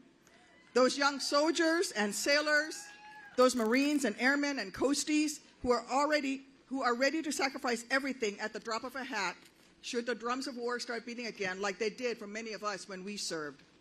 Look, I get how in this moment it'd be easy to feel defeated, to want to tune out rather than turn on the news. But now, more than ever, we can't let ourselves become disengaged because there is too much at stake to get discouraged. The reality is there will always be people in big fancy buildings who try to use their power to only look out for themselves. But here are 3 things I know. First, the power of the people is always greater than the people in power, at least in this country. Second, those of us here today have never been too scared to take on a tough mission, especially when it means protecting the democracy that we fought so hard and long to defend. And third, we veterans, we sure as hell would never leave a fallen comrade behind. Whether that was one of our buddies on the battlefield or now one of the folks getting fired or left without care at the VA. So if we want tomorrow to be better than yesterday, we have to come together. We have to recognize that our voices do still matter. Then we got to use those voices to speak out, even if, and actually especially when, anyone tries to silence us. Let them try. Because we veterans have always been the ones helping to keep this nation as strong as she should be. And this moment is no exception. And along the way, you have my word that I will be there with you. We're in this together. And I will always live by the soldier's creed, never ever leaving a fallen comrade behind. It's an honor to call myself part of this team and to have you as my battle buddies in this fight. Thank you. God bless America. Huh! Thanks, guys.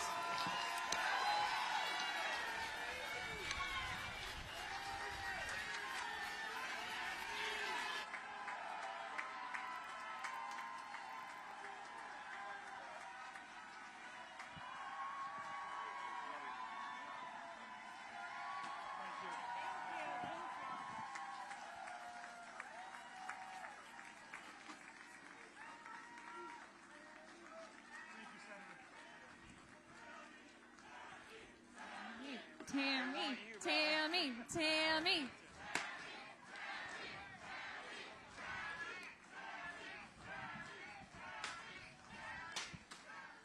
Ladies and gentlemen, Senator Tammy Duckworth. Icon! Definitely one of my personal icons. Now, Unite for Vets, I have the privilege to introduce our next leader. He has over 30 years of service in the United States Navy. He has commanded ships, led operations globally, and now he is looking to shape the future of our nation's security through action, not just words. Please welcome to the stage a sailor, a strategist, and a statesman, Rear Admiral Michael Smith.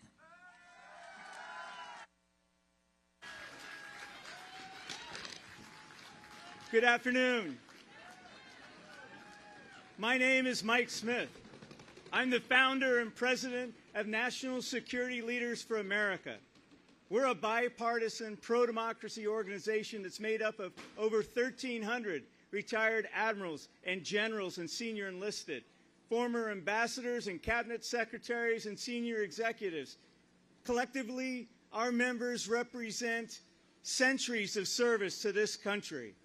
Service that was forged through sacrifice, experience, and hard-earned lessons learned.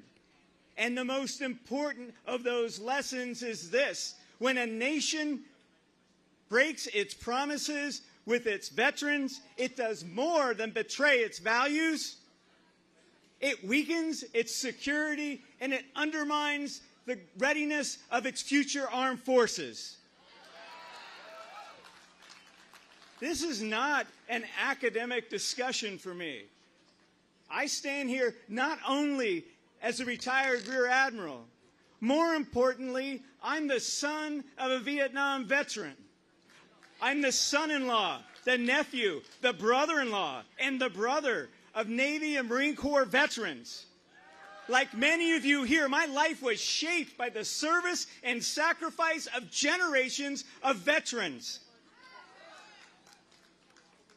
My father served in the Navy. He served until early 1980s.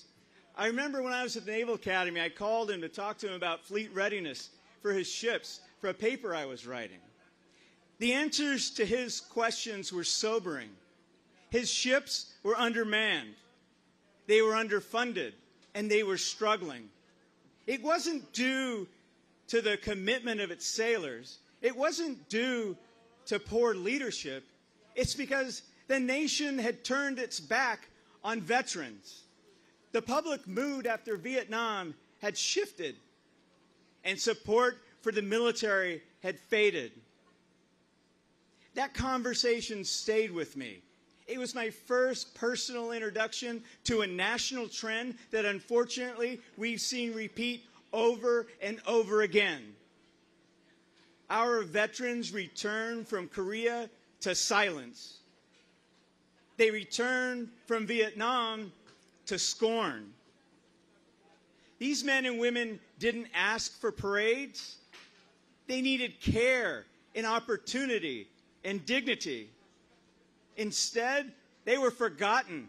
The institutions they needed to rely upon were gutted or ignored. It took hard work and national leadership to turn that tide. During my time in service, our country started to learn from its lessons. It reinvested in its armed forces. It renewed its commitments. And it made a promise to future generations that if you raised your hand and volunteered to serve, your nation would always have your back. That was never more important than after the terrorist attacks on 9/11. We saw a new generation raise their hands, volunteer to serve in what would become the longest war in American history. Those young Americans believed in something essential. They believed that their country had their and their families' backs, that they would not become the next forgotten generation. And now, I stand here ashamed. I stand here in disbelief.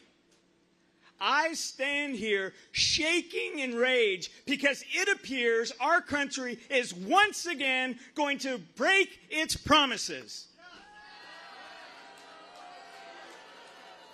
We are hearing of proposals to gut the VA, to fire thousands of veterans from civil service, to politicize their positions that they earned.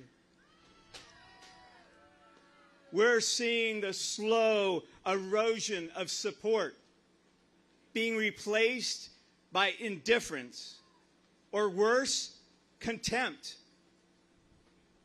the fading echoes of thank you for your service are being drowned out by a new message that maybe veterans are, and I quote, not fit to have a job.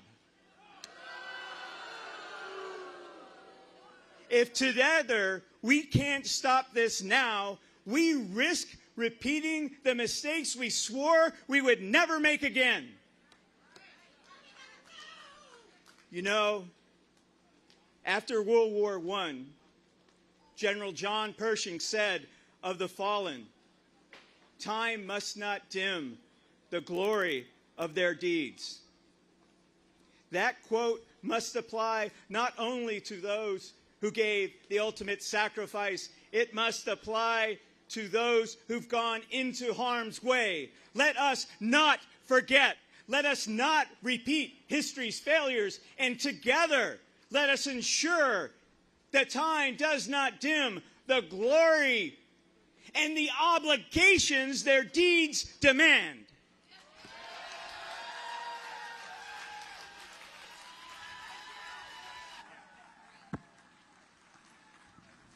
Thank you, Michael Smith. Okay, friends, I'm excited about this next round of speakers. We got some powerhouses in the veteran community. Starting with Libby Jamison, Esquire. She's an attorney that served in the White House as senior advisor to Joining Forces, Dr. Jill Biden's initiative that supports military and veteran families, caregivers, and survivors. She is an absolute boss, and she never backs down when it comes to serving families of our uniformed war fighters. Oh, and small flex, she was Military.com's 2019 Spouse Changemaker of the Year. Please welcome Libby Jamison, Esquire.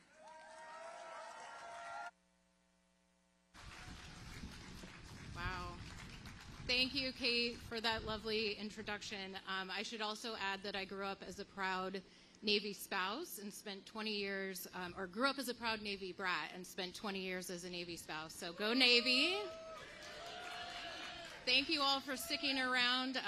I'm here to talk about an important fact that so many of us in this community know, that next to so many who serve in uniform are the families who serve and sacrifice right alongside them.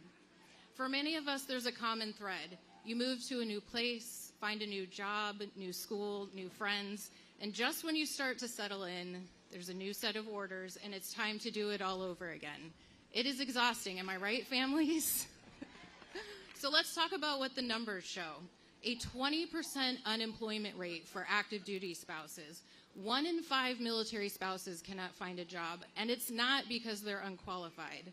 It's because of limited opportunities and outdated stereotypes about our community. The next number, 1 in 5 service members report experiencing food insecurity. Let that sink in for a minute. Our military families, the very people defending our country, are struggling to feed themselves and their children. It's absolutely unacceptable. And lastly, no surprise, 1 in 3, the highest number ever of military spouses who support their service member leaving the service to find a new career. But these challenges don't end when the uniform comes off. Spouses need stable jobs, especially to support their families during the service member's transition to civilian life. But those pesky resume gaps can follow you around for years. As Kate said, I was honored to serve at the White House on Dr. Biden's initiative supporting military and veteran families, caregivers, and survivors. One of our proudest achievements was a June 2023 executive order on economic opportunity for military families that specifically made it easier for military spouses to get hired and keep federal jobs. A big win that made it easier. That work was personal for me as a former VA employee.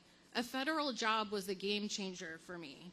I was able to keep working even when we PCS'd, and it was the first time I was able to stay in a job long enough to get promoted, to get a raise, and to contribute to my family's finances in a meaningful way. Yeah, federal jobs, yes. But now, as we've been talking about today, that progress that so many people fought for is being undone, and thousands of military families in federal jobs are in jeopardy. Remote government jobs that give military spouses stability are under attack. Flexible work options needed especially during a service member's trainings and deployments are being denied, and currently serving families who already have so much uncertainty in their lives are being jerked around. Military spouses are losing their jobs as federal employees and contractors. Some are being reinstated. Others are being given conflicting guidance on telework, and answers to what's next are not clear. So let me be very clear. Firing talented military family members is wrong, and it's bad for our national security. And you should be hearing that directly from those impacted military spouses today. But you're not, because they're being silenced by fear. Fear that they will hurt their service members' careers, and fear of losing a chance to returning to public service themselves. That fear should not exist, not in a country that they sacrifice so much to support. Military families deserve leaders who have their backs, not ones who pay lip service to their sacrifice while actually making life harder for them. So when their voices cannot be heard because of fear of their own leadership, we all here must be their voices. So go on the website, sign the petition, call your congressmen members, and speak up on behalf of our families. We unite for veterans. We unite for military families. We unite for America. Thank you all.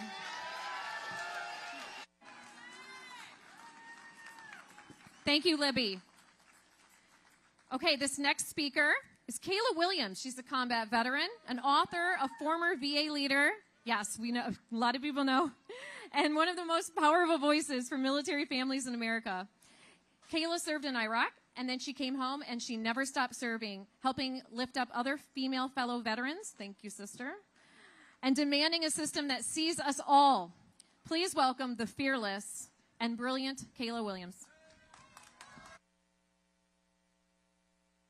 Hey, thank you so much for that generous introduction. It is so great to see all of you out there. Like you, I am fired up and ready to support our VA. So, I grew up poor. My single mom and I, we were always worried about getting evicted from our apartment, and we spent time on food stamps. Today, I own a home, and my kids never know that anxiety because of the home loan guarantee we got from our VA. My mom didn't graduate from college, but I have a master's degree because of the GI Bill that I got from our VA. I served in the Army and deployed to Iraq with 101st Airborne Division Air Assault, and I wanted to keep serving our country. So I worked at VA running the Center for Women Veterans to make sure women could get equal care and access to services. VA gives women veteran moms 3 free nursing bras a year and other breastfeeding support. VA gives women veteran amputees prosthetics they can wear with high heels like Tammy had on, and prosthetics they can wear while doing CrossFit to support all their life needs. I have seen women veteran double amputees learning how to surf at the VA Summer Sports Clinic. Private insurance will never support that. Only one organization does that, our VA. And we have to protect those hard-earned improvements and prevent MAGA extremists and Doge bags from stripping our care and benefits. The Declaration of Independence asserts our fundamental human rights to life, liberty, and the pursuit of happiness, and I deserve to be able to get a life-saving abortion at our VA.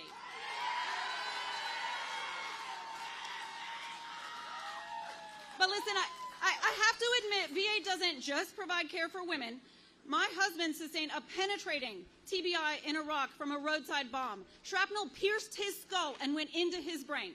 When he was medically retired from the Army, he went to Johns Hopkins. You may have heard of it, one of the best hospitals in the world. You know what they told him? We don't know anything about blast injuries. You need to go to VA. Because VA is designed to support all aspects of veterans' health care, including those unique to us like combat trauma, toxic exposures, MST, and spinal cord injuries. But my group therapy for military sexual trauma was recently cut short because the therapist quit rather than risk being laid off during the massive cuts Secretary Collins is promising to make. I'm getting care elsewhere, and my new counselor asked me, what is MST? That would never happen at our VA. And that is why we are here today to stand up and fight for the care and benefits that we have earned through our honorable service and for the employees that provide those services. Employees, many of them union, 30% of whom are veteran themselves, are being purposefully put into trauma by dogebags who don't know anything about service or what government does for the people. Employees who are not allowed to even include in their signature blocks that they are veterans like us, who are not allowed to wear pride pins, who don't know if they'll be laid off tomorrow, who don't know if they'll have to work in a converted broom closet or provide mental health appointments from a cubicle farm.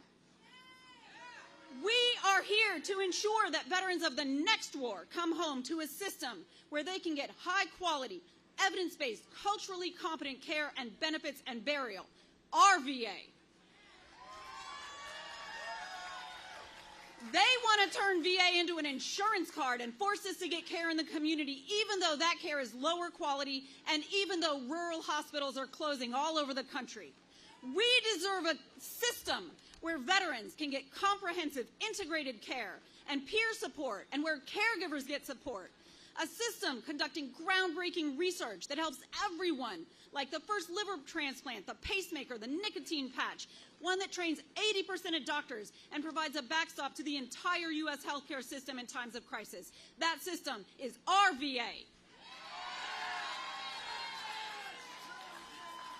We veterans made a contract with our government, and they owe us a strong Department of Veterans Affairs. I swore an oath to the Constitution, not a king, and I will always stand and protect and defend our rights. I am here with you today to stand up and demand that all veterans, including women and our LGBTQ+ brothers and sisters, can safely access comprehensive care at VA.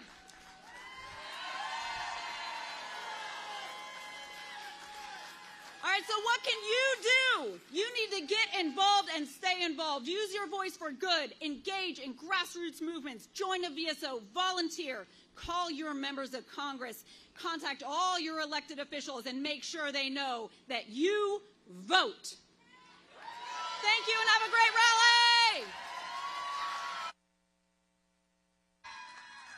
rally. Kayla, keep kicking ass. You make us all proud. When I say who's VA, you say our VA. Who's VA? Who's VA? When the USS Deo was in crisis, it was our next speaker, Kevin Meggett, who saved 375 lives. He's been saving lives ever since.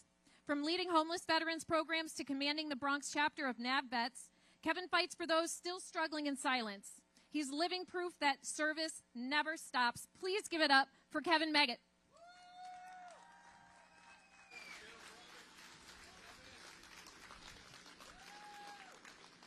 Give yourselves a round of applause. Y'all could do bigger than that. Because y'all are every last one of you are unsung heroes to this, and this can't be a one and done. We got to take today's energy, and we got to keep moving. After today, you have my word. I'm here. I am with NAV Vets, but I'm representing Veteran Action Now, which is a veteran advocacy group, and we are more vocal, more active when it comes to veteran services and what we need, and we are very we not afraid to use our voice. So with that said, I'm going to go back home, and I'm going to look to engage in civil disobedience. That's what we're going to have to do. So I'm going to give you a real quick rundown. I got a lot to say in a little bit of time. When I joined the Navy, I went into a room with about 60, 75 other people, and I took an oath to defend the Constitution of the United States from enemies both foreign and domestic. Okay, when I went to the fleet, we had a major class Bravo fire.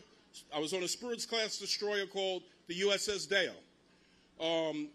It was a fire that was right next to the torpedo room. It was major. When I got out the Navy, I never went into a room with 75 other people and was on oath. And when I took that oath, I took it with the federal government.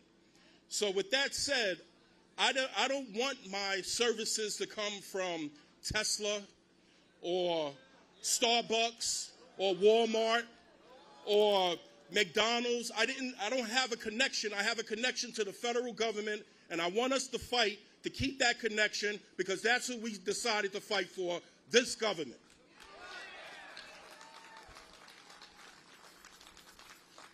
Philadelphia won the Super Bowl. It was a great Super Bowl. But Washington got their own Super Bowl going on right now. It's the Patriots versus the Steelers. Okay? And the Patriots are people like Hakeem Jeffries, our leader, George Latimer, Mark Takano. He's doing an outstanding job. There are so many, Jasmine Crockett, there's so many folks that are having their voices push back on us being privatized because I don't believe in coincidence. I don't believe in coincidence. I follow patterns. And the pattern is really, let's underfund the VA back to a time when there were less veterans, which is like roughly 2018, 2019, and let it collapse. And then when they say, oh, look, it doesn't work, we have to privatize, that's the game that they're trying to run on us. But we're not dumb. So I just told you who the Patriots are. Who are the Steelers? Self-proclaimed king, Donald Trump. Doge. Secretary of VA, Collins. We can't allow these people to win. There's more of us. We have to galvanize. We have to put all of our petty differences aside, and we have to be able to put action behind what we're doing. We don't get the services that we need as it is, so we're fighting for the little bit that we have. Even if none of this took place, we were still at a deficit. If we replace all of this right now, if they would have set this right now and say we're not going to touch it, we're still at a deficit. We still could do so much more for veterans than what we are doing. I just want to know, how is taking 83,000 jobs from working people making America great or putting us first? I also want to highlight our women. Y'all have a plethora of problems in the VA that goes unrecognized. We need women leadership in the VA.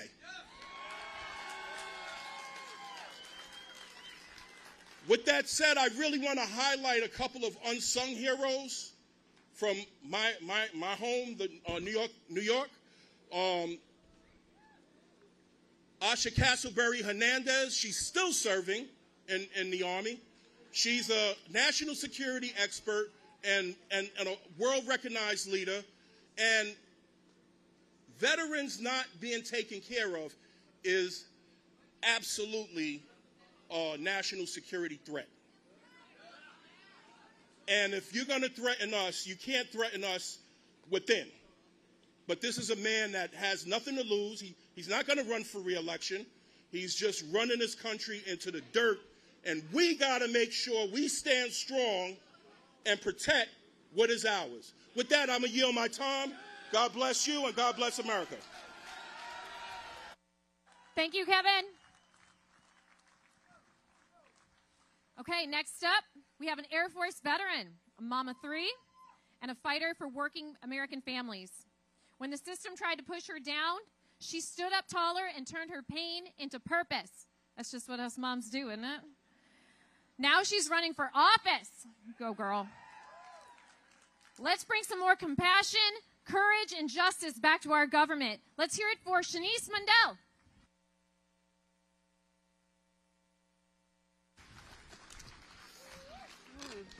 Hello, everyone. Thanks for having me. I joined the Air Force right out of high school.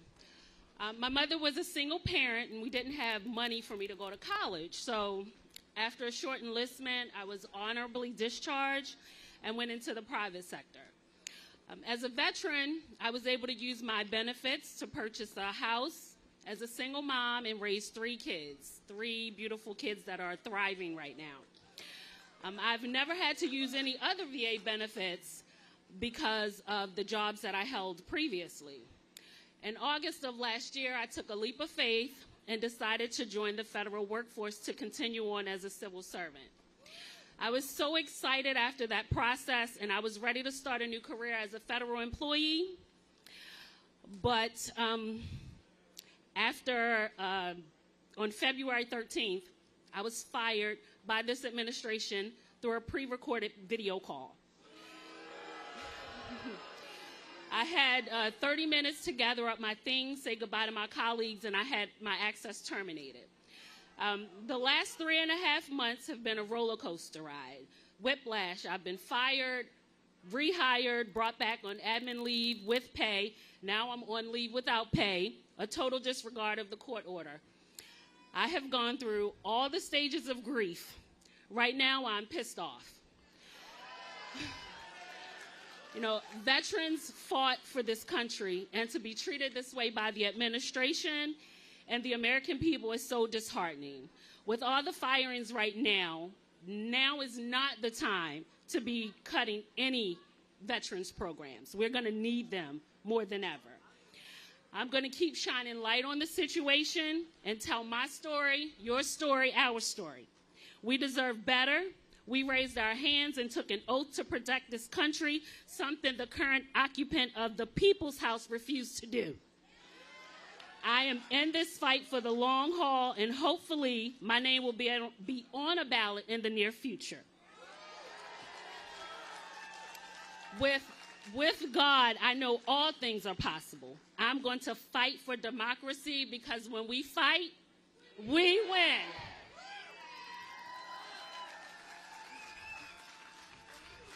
Check. Thank you, Shanice. Thank you so much. Our next speaker is the embodiment of the value of resilience. He's an Air Force vet who deployed overseas right next to burn pits. And it messed him up. But he is living proof. And I mean living proof because Tim has a hell of a lot more life left in him. He is living proof that one veteran can change the lives of thousands. Tim is the reason the PACT Act passed, along with a handful of his brothers who camped out on those steps, who didn't take no for an answer, who looked at the senators who high-fived when they killed that bill and said, no, we're not gonna live with that, right? We're gonna answer that with action. Tim, come on out. Another one of my heroes, Tim Hauser. Hello, my fellow veterans. How you doing out there? Let them hear you all across the country. My name is Tim Hauser. A lot of people call me the Gulf War advocate because of my grassroots work over the last several years. I just got a law passed in Ohio that designates September 22nd as Veteran Suicide Awareness and Prevention Day. I have been holding rallies across the state of Ohio in support of VA employees and veterans benefits and services and health care. And we've been joined by Congresswoman Amelia Sykes from District 13 in Ohio and Congresswoman Chantel Brown. They come out, they show their support for you and for VA employees. And it's just been amazing. You know, I got a prepared speech, and I'm not going to do that because this has to come from the heart. I don't know about you all out there, but I am one pissed off fucking veteran. I am sick and tired of broken promise after broken promise after fucking broken promise. When we advocated for the PACT Act, we thought the bill was going to pass, so we all came to Washington, D.C., and we were going to celebrate the day after the vote. Unfortunately, sitting in my hotel room, I watched in horror as Senate Republicans voted no after no after no, and they shot the bill down. While they were doing that, Senator Ted Cruz had the nerve to high-five and fist bump the other Republicans that voted against the bill. It's amazing that man even got reelected. But we ended up sleeping on the Capitol steps in that building behind us to let them know that we were not going to take it anymore.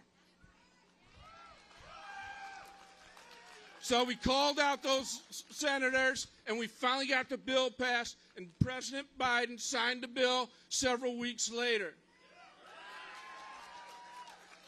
Now, unfortunately, they're trying to take that away from us. A couple months ago, when they voted on the continuous resolution to keep the government open, they defunded the PACT Act by over $20 billion. How are they going to take care of us toxic exposed veterans when it has no money? That's right, shame.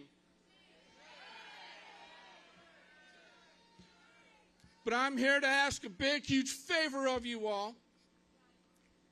We're going to make a little noise because the building behind us, those people need to hear you. The jerk that's over in the building over here at the White House, he needs to hear you. And Secretary Doug Collins definitely needs to know it's not his VA. That VA belongs to us veterans. He needs to listen to us. That is our VA. That is our spouse's VA. That is our dependent's VA. And he needs to leave it alone. So I'm going to ask you to make some noise with me right now. Hands off our VA. Hands off our VA. Hands off our VA. Now, at my rallies, I get messages and emails from VA employees at the facilities that we go and do these rallies at. A lot of them are our brothers and sisters. They served right alongside us. They're scared to death. They're being harassed. Every Monday, a supervisor has to be shown proof that they sent in that Doge email with 5 points of what they did the week before. If they do not fill it out, they're walked out. So they have fired more than 2,400 employees already. Now they want them to sign an NDA. So when they do get fired, they're not allowed to talk about it.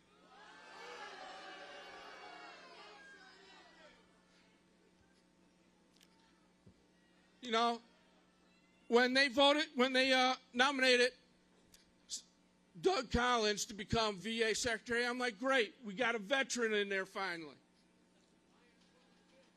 You got that right. He is a lying son of a bitch. He's turned his backs on his own brothers and sisters.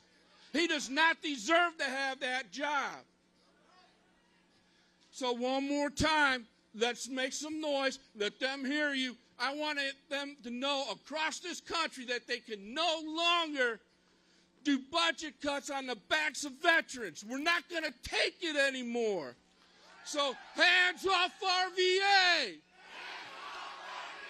Hands off our VA. Hands off our VA. Thank you for allowing me to speak to you today. My name is Tim Hauser. I am the Gulf War advocate, and I am never going to give up fighting for you.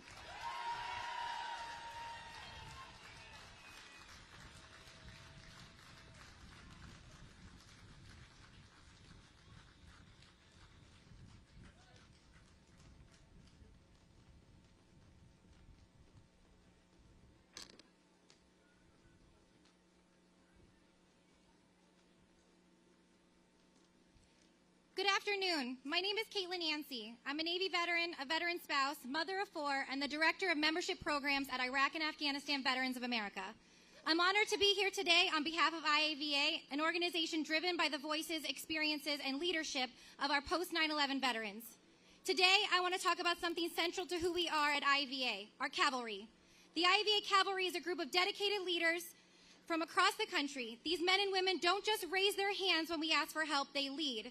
They are the heartbeat of our grassroots advocacy, our storytellers on Capitol Hill, and powerful voices behind the policies we fight for.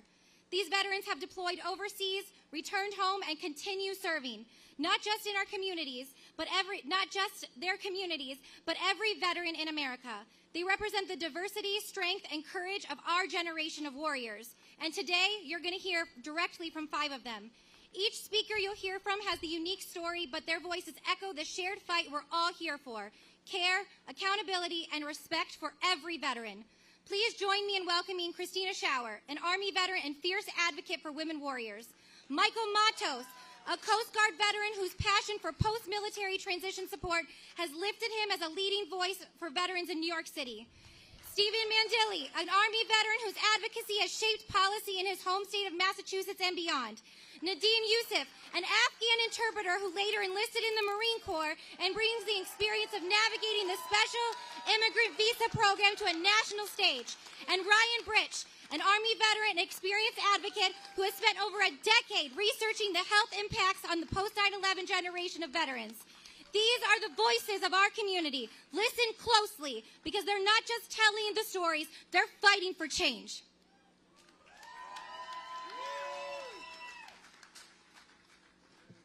Good afternoon, sisters and brothers. My name's Christina Schauer. I'm an IAVA Cavalry member, leadership fellow, and a U.S. Army Iraq War veteran. I also lead a nonprofit focused on providing advocacy for the unique needs of women veterans and service members called the Tri-State Women Warriors out of Iowa, Illinois, and Wisconsin. I'm here today because of Madeline, my daughter. 13 years ago, she was diagnosed with a fatal birth defect and born still. I'll never know why we were chose to bear that cross, but I know this: our sisters and brothers are falling ill from toxic exposures. It's possible that those toxic exposures could also cause harm to our unborn children. Research shows that women who served in Vietnam were more likely to have children born with moderate or severe birth defects. And we are not studying to see whether the same is true for those of us who served in Iraq and Afghanistan. This is a time-sensitive target. Every day that goes by without answers, we lose the opportunity to educate, to prevent, and to give another child the chance at life that Madeline never had.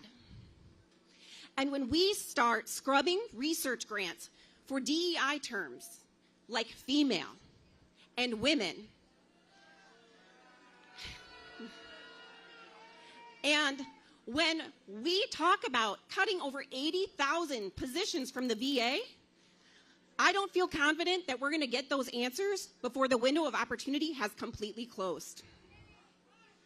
And I keep hearing promises that these cuts won't affect anything mission critical, but I have to ask, who decides what is mission critical? Does anyone at that table represent me? Does anyone at that table represent you? Because you cannot cut 80,000 positions from the VA without one of them being mission critical to somebody.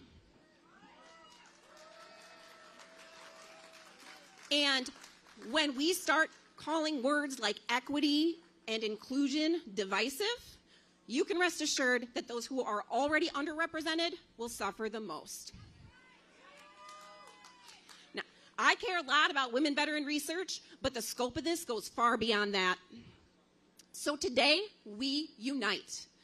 Our warrior ethos will not allow us to leave our battle buddies behind, and we're not going to let them settle for anything less than they have earned.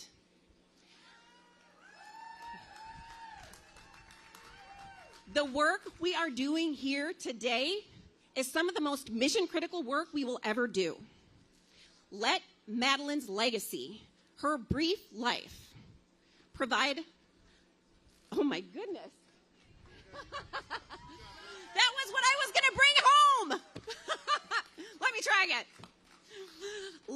Let Madeline's brief life provide a legacy that ensures we protect our most vulnerable and we don't allow them to be expendable in a system that was built to, oh my goodness, this is, in a system that was built to suppress their voice and their value, because we are all mission critical.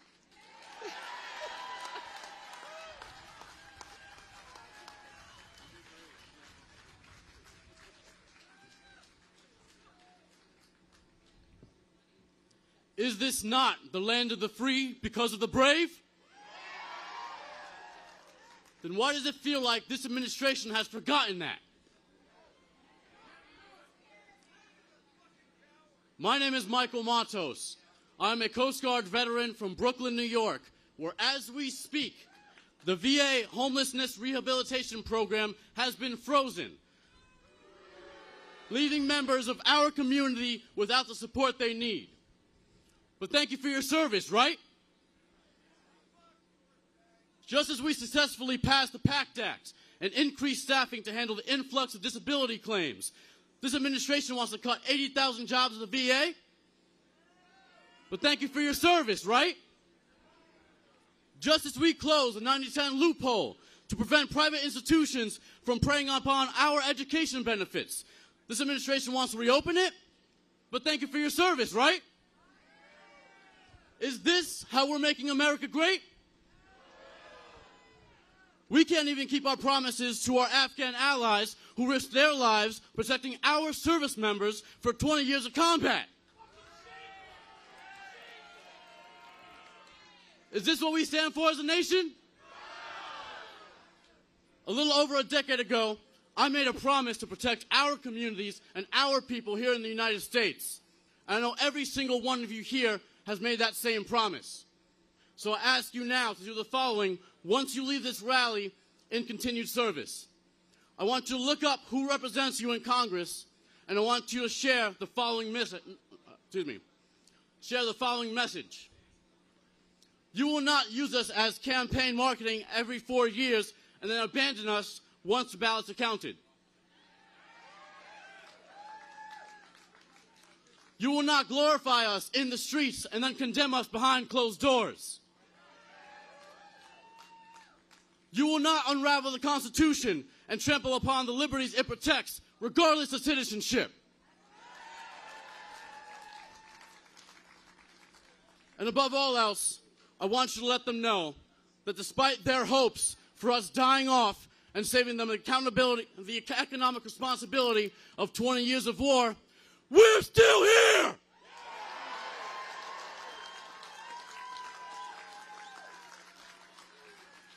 Thank you.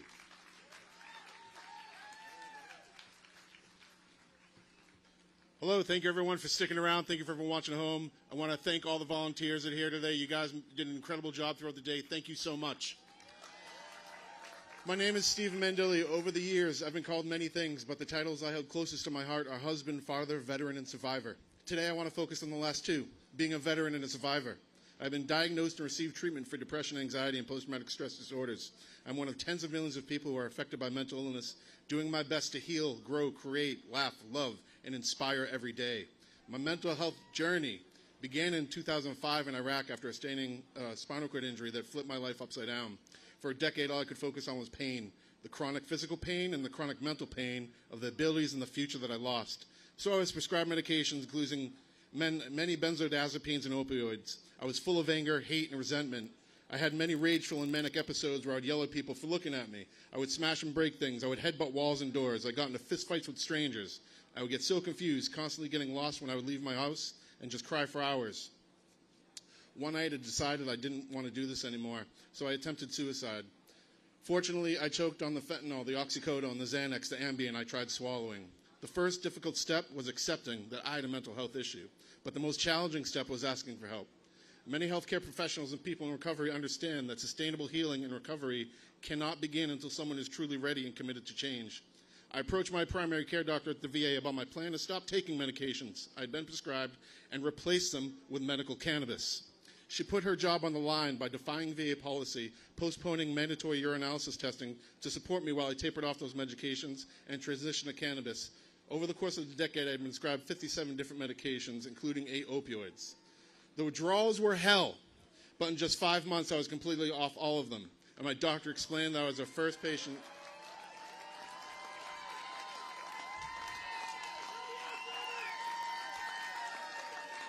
Thank you. I was completely off all of them. My doctor explained to me I was her first patient in 20 years of working at the VA to successfully get off those drugs. When she said that, I felt a brief moment of pride, followed quickly by sadness, because in that moment, I realized how many people I'd loved, grown up with, or served with alongside would never got that chance. Too many lives have been lost to mental health struggles and the disease of addiction. The truth stays with me. It reminds me why speaking up, seeking help, and fixing the system matters so much. The reality is stark. Veterans make up about 6% of the U.S. adult population, but account for approximately 20% of all suicides. That means around 18 die by suicide every day. Moreover, between 2010 and 2019, the age-adjusted overdose mortality rate among veterans increased by 53%, with synthetic opioids like fentanyl being a significant contributor. These statistics aren't just numbers. They represent the lives lost, families shattered, and communities grieving. They highlight the unique challenges veterans face and the critical role the VA plays in addressing them. The VA isn't just a healthcare system, it's a lifeline, built to meet the needs of those who served. It's where I found the support to reclaim my life. But today, that lifeline is under threat from budget cuts, policy changes that risk and undermine the very foundation we depend on. And what's even more troubling is the silence. The President and his administration chose not to even acknowledge PTSD Awareness Month on the VA's own website, a painful reminder how easily our wounds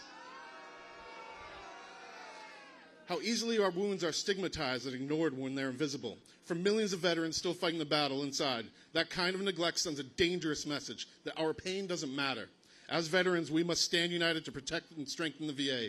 Our experiences, our health, our lives depend on it. Let's make sure every veteran has the support they need to heal, survive, and thrive, and that no one in power ever forgets the cost of their actions. Thank you.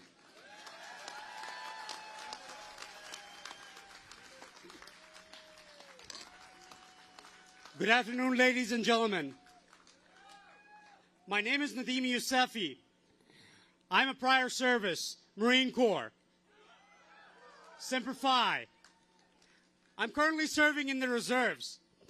But before long, I earned the title of the Marine. I stood beside American forces in uniform with no patch, no rank, as a linguist, as an interpreter, as a culture advisor.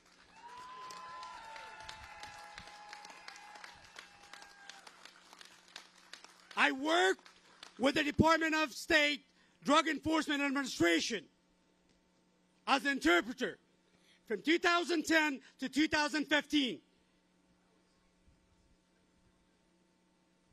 I was trying to help them navigate the terrain, not physically, but culturally. Every mission that I went was a risk, not just for me, but for my family. The Taliban called us traitors. They labeled us as traitors. They marked us all for death. But we did it anyways, because we believed in the U.S. mission.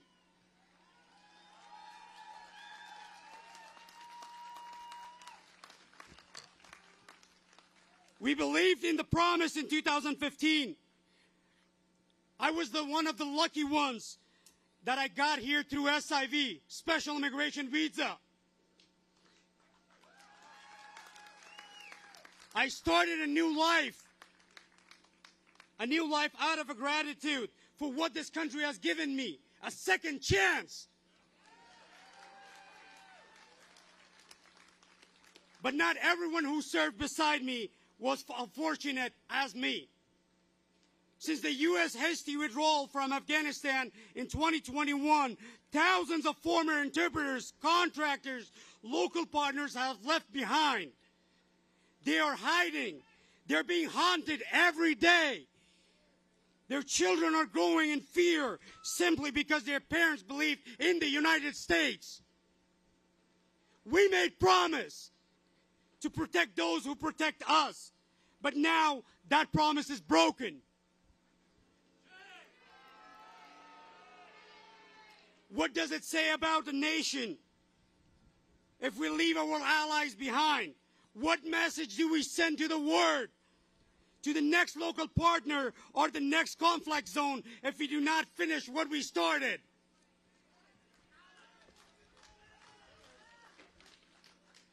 I'm here today to call on our leaders to act. We need to increase the cap on a special immigration visa or SIV. The blockage is unacceptable. Families are waiting years for paperwork to process while the clock ticks on their lives. We also need a robust funding and expansion and relocation efforts like CARE program. These aren't handouts that we think. These are lifelines. These are obligations.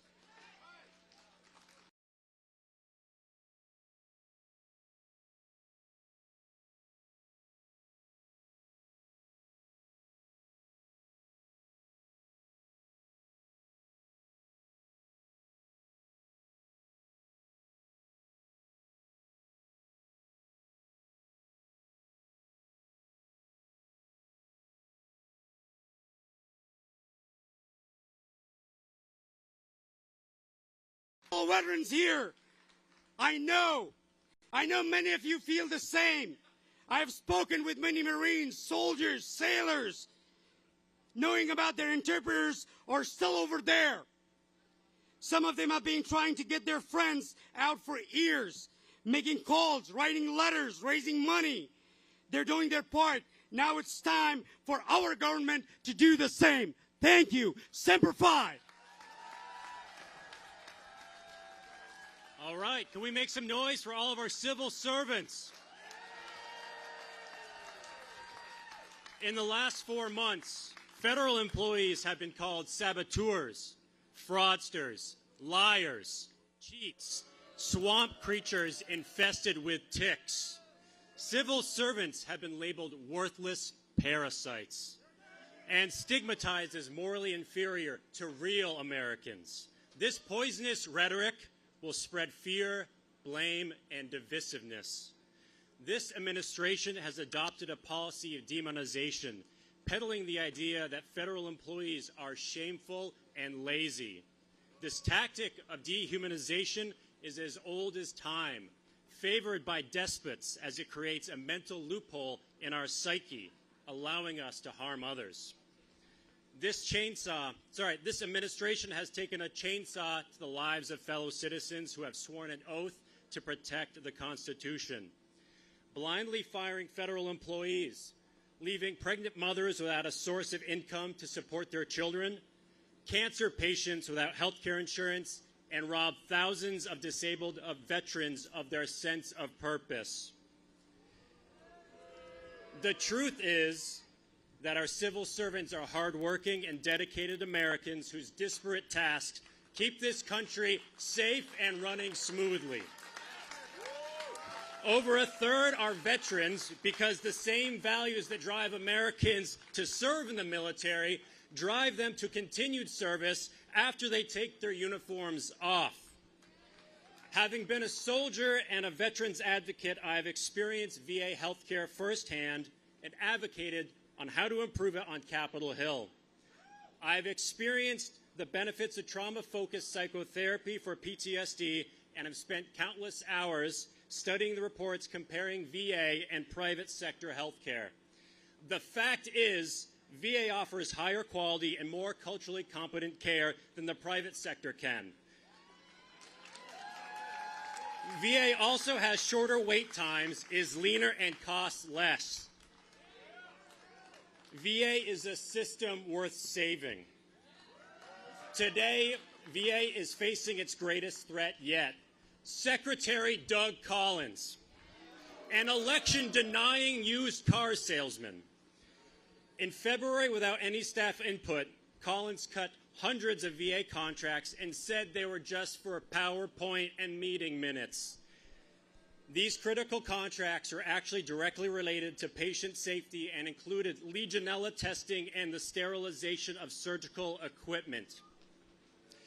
Collins has blindly terminated thousands of VA employees without notice and told the public that patient care would not be impacted. He lied. Many of the terminated employees held critical roles, including clinic managers, vet center staff, and employees at the Veterans Crisis Line. And now Collins wants to purge an additional 83,000 VA employees, nearly a fifth of all staff. He continues to claim that these terminations will not impact patient care, but that's not possible. Now is not the time to weaken VA, not as our Vietnam War veterans age and rates of rare and aggressive forms of cancer among post-9/11 veterans skyrocket.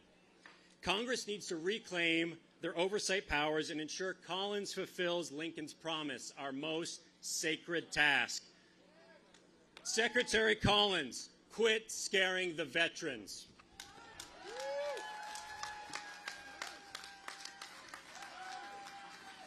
Thank you, IAVA. Let's hear it one more time for Iraq and Afghanistan Veterans of America. All right, these two guys, come here. I feel like I've known the two Chris's my whole life. Chris Purdy is the CEO of the Chamberlain Network, an Army vet. Chris Goldsmith is the founder and CEO of Task Force Butler, and get this, because it's pretty fitting right now, he runs Veterans Fighting Fascism. And this Chris has family in the crowd. Julie and Torrin, where are they? This Chris does not, because he became a dad for the first time 11 days ago. And his daughter Sylvie is at home watching the live stream, I am told. But most importantly, these two guys are the reason this exists. Along with a small team of incredibly dedicated vets, Unite for Veterans boils down to the incredible efforts of Chris and the team around him. All yours, guys. What? Any Army in the crowd? Any Air Force? Marines? Okay, I have crayons somewhere for the Marines. It's okay. As mentioned, I'm Chris Purdy. I am a U.S. Army veteran. I served in Iraq in the global war on terror, like many of you in the crowd, part of America's longest war. And we served because we believed this country was worth defending. And when we came home, and when we took off that uniform, what did we come back to? Political dysfunction, rising autocracy, a government willing to take away our liberties and destroy the very institutions that we swore to defend, and to break the contract it made with us and the American people. And even as we see this happen, we keep hearing the same tired line from politicians and corporations. You all know it. Thank you for your service. How many times have we heard that? How many times have we heard that empty phrase from politicians in that building, followed by silence, followed by cuts to our benefits, delays at the VA, attacks on our rights as Americans? They thank us with their words, and when they are in power, they take everything that we serve to defend. And that's why we're here today. We came to this rally not to reminisce about the past, but to fight for the future. Because when someone attacks any of us for who we are, for where we come from, or who we love, we veterans must see that as an attack on all of us. Our community is broad, it's diverse, and it's united in the belief that this country is a place for all of us. Because we know that we didn't swear an oath to a president or a party. We swore to the Constitution and the rule of law. And we know that the idea of citizenship means showing up for one another and defending the rights of others as fiercely as we claim our own. And that's the kind of service that we need now. Because as veterans, we know that national service isn't just found on the battlefield. It's found in classrooms and town halls, and neighborhood meetings and nonprofit offices, in every act that moves this country closer to the ideals it was founded on. So if you're wondering, this rally is not the end. It's the start of something new. And when we leave this place, we're going to put you all to work. We're going to put you to work defending our democracy and the promises that America made to us as veterans. Yes, promises like benefits and health care, but also promises like free and fair elections. Promises like due process under the law. The promise of living in a country without fear of retribution because of what you say or who you are.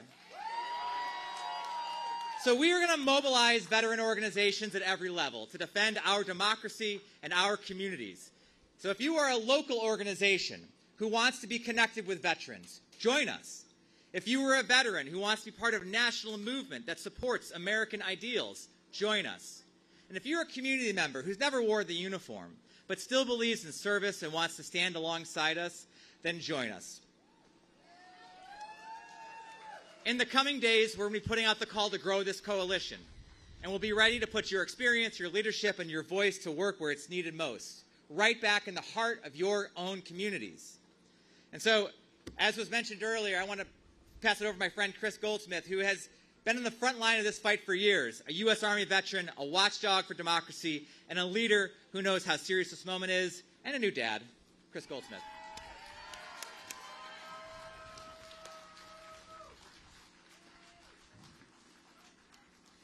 Memorial Day 2005, I was in Iraq. I was 19 years old.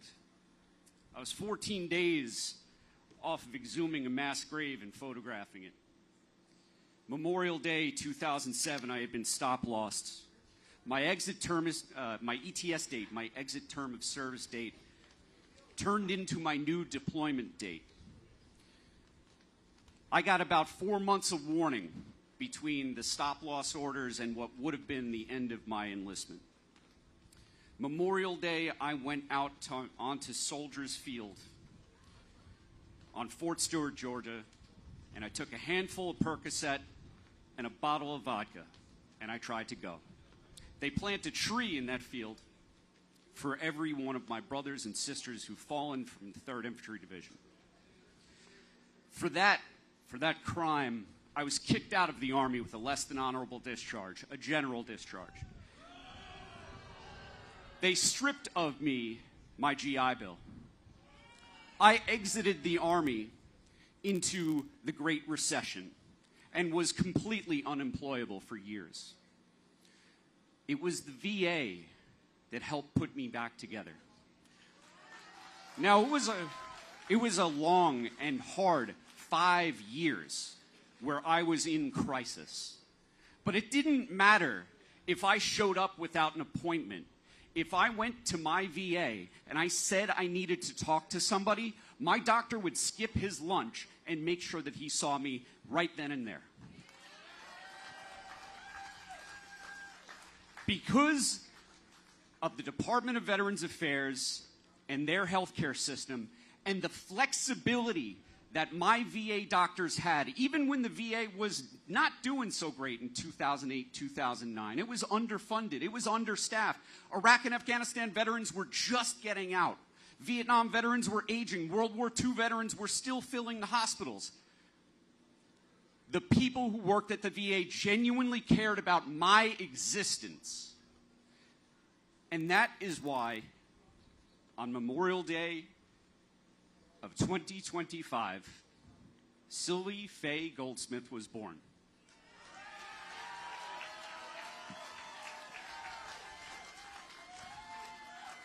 Because of the Department of Veterans Affairs and because of the staff that cared about me, I went from completely unemployable, a complete wreck, someone who lived their childhood dream of serving in the United States military, deploying on behalf of the American people to fight in an American war, like my grandfather and all of his brothers. I turned into a wreck, but the VA brought me back. Because of Voc Rehab, another essential benefit, I did not qualify for the GI Bill still. I still had that bad paper. Voc Rehab sent me to school. I started off at community college with no confidence and a complete fear of failure. I ended up going to Columbia University, graduating with honors, and working for Vietnam Veterans of America. And with a coalition of veterans organizations, every veteran organization you've seen up here today, we work together to pass the Forever GI Bill. So now, every person who earns the GI Bill never has it expire. Our generation, the Montgomery GI Bill generation, we used to have this mandatory 15-year, like they take it and leave it, right? Because of the VA, I was able to come up with the budgetary trick to remove that cap.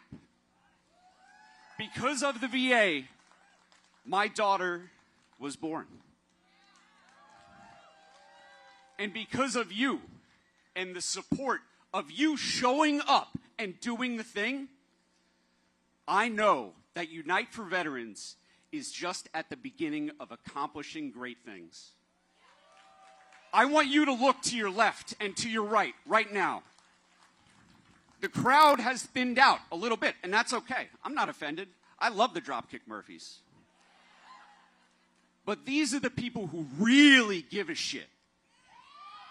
These are the people who you connect with before you go home. Hint, hint, do that right now. We cannot wait for somebody to save us. Nobody's coming. Our generation does not have a Smedley Butler. It is you. It is us. We will save the VA. Because when we unite for veterans, we unite for America.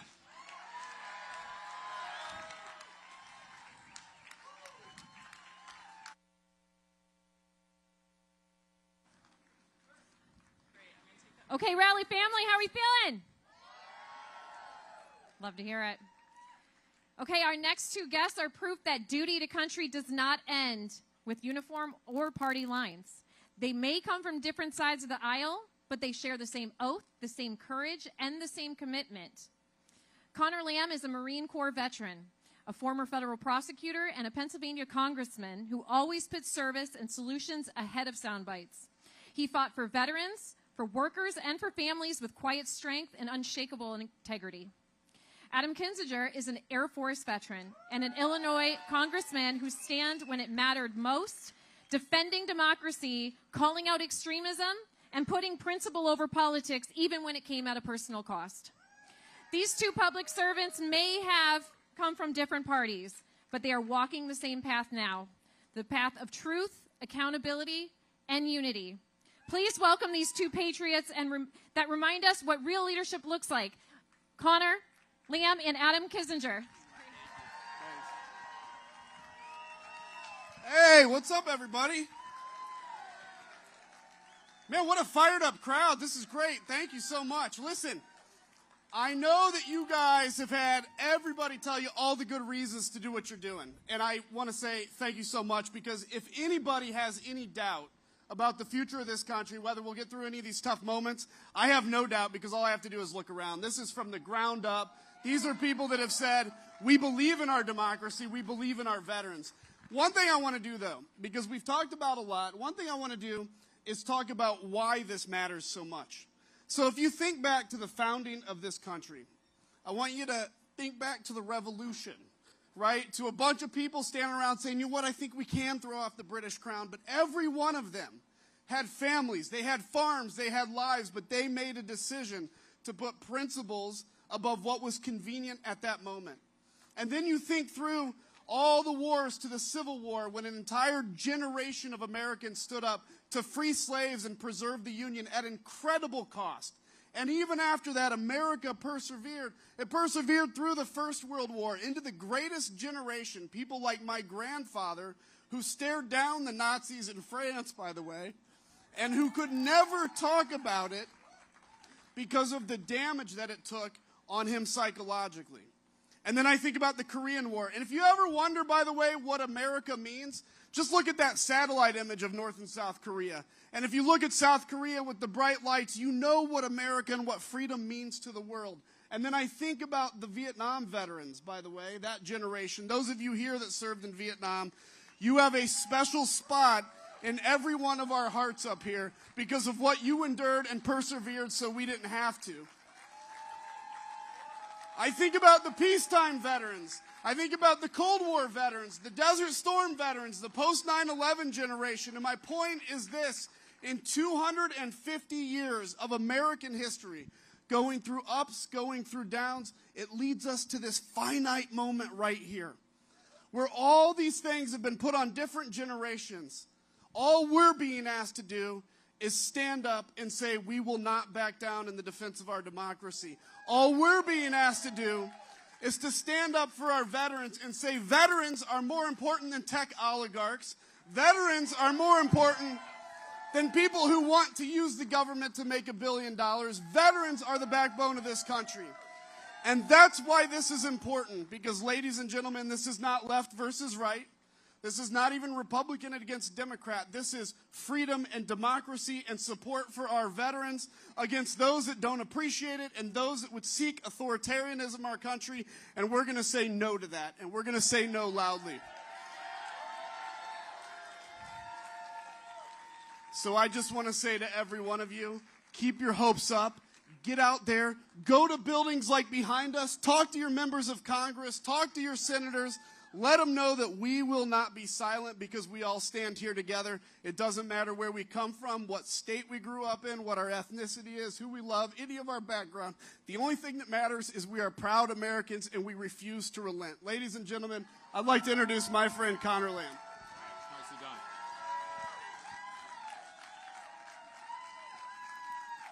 Thank you all for being here. I can tell we're not going to have any problems with this crowd.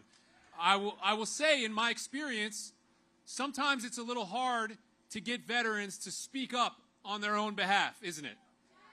Because your service taught you that it's not about you. It was about putting the country first. And that wasn't always easy, was it? You followed orders you maybe didn't want to follow sometimes. You looked out for the person to your right and to your left, even when you didn't like that person. You went out in the heat, in the cold, in the rain. I'm told they even do that in the Air Force, actually, right? You did all those things because you knew the country needed something done. But we have come to a time when people who work down there and people who work in the Oval Office, who never served a day in their lives, are throwing out people who served their entire careers. And that service is supposed to be bigger than politics. It is. It's not supposed to be red or blue. But when politicians attack veterans and the people who take care of veterans at the VA, we have to enter the arena. We have to be the ones to speak up about why we served. Was it for a good government job? No. It was about the mission, wasn't it? It was about the country. This attack on our veterans and their jobs and the people who take care of them is an attack on every single one of us, because it's an attack on what we believe. See, Elon Musk, he came to this town, and what did he do? He pecked at a keyboard. Could that guy survive one day at Parris Island or Fort Benning? So who is he to judge anyone's service? We have to be the ones to speak up for these public servants. We swore an oath. Was that oath to any president? No.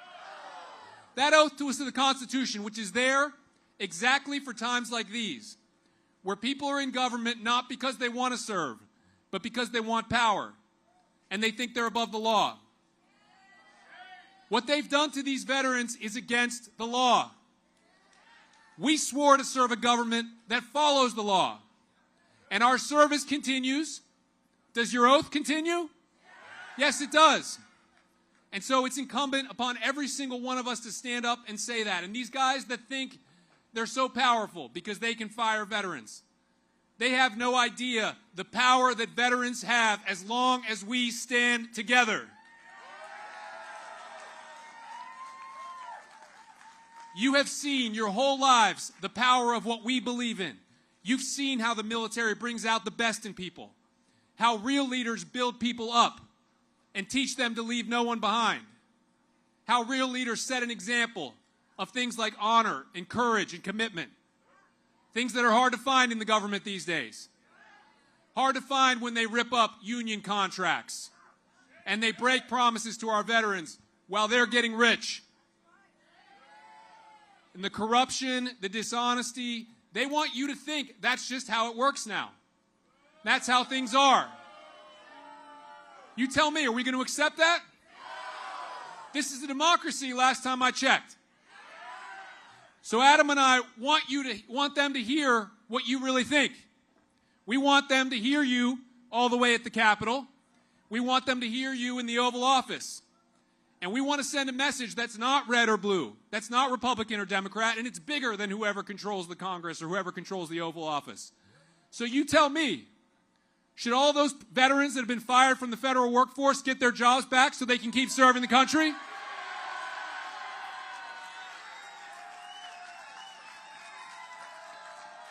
Should the VA be fully funded and the doctors and nurses allowed to do their job? I got one for you. Do 22-year-old Doge members know anything about service compared to our veterans? And as Americans and American veterans, do we stand with our friends like those fighting for their freedom in Ukraine? That's it. You guys know what this is about. All we can do is ask you to never give up. Every rally, no matter how small, no matter in how red an area, how red a town, it is meaningful. We have to make our voices heard. Your oath continues forever. Please keep speaking up, and thank you for being here today. Thank you.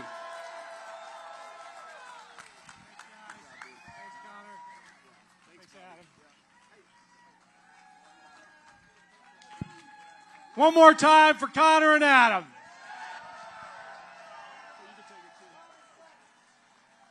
Said it. They have no idea how powerful veterans are when they stick together. They're about to find out. Fred, come on out. Talk about veterans sticking together. I've known this guy for forever, 15 years, back when the veterans movement really started to get steam.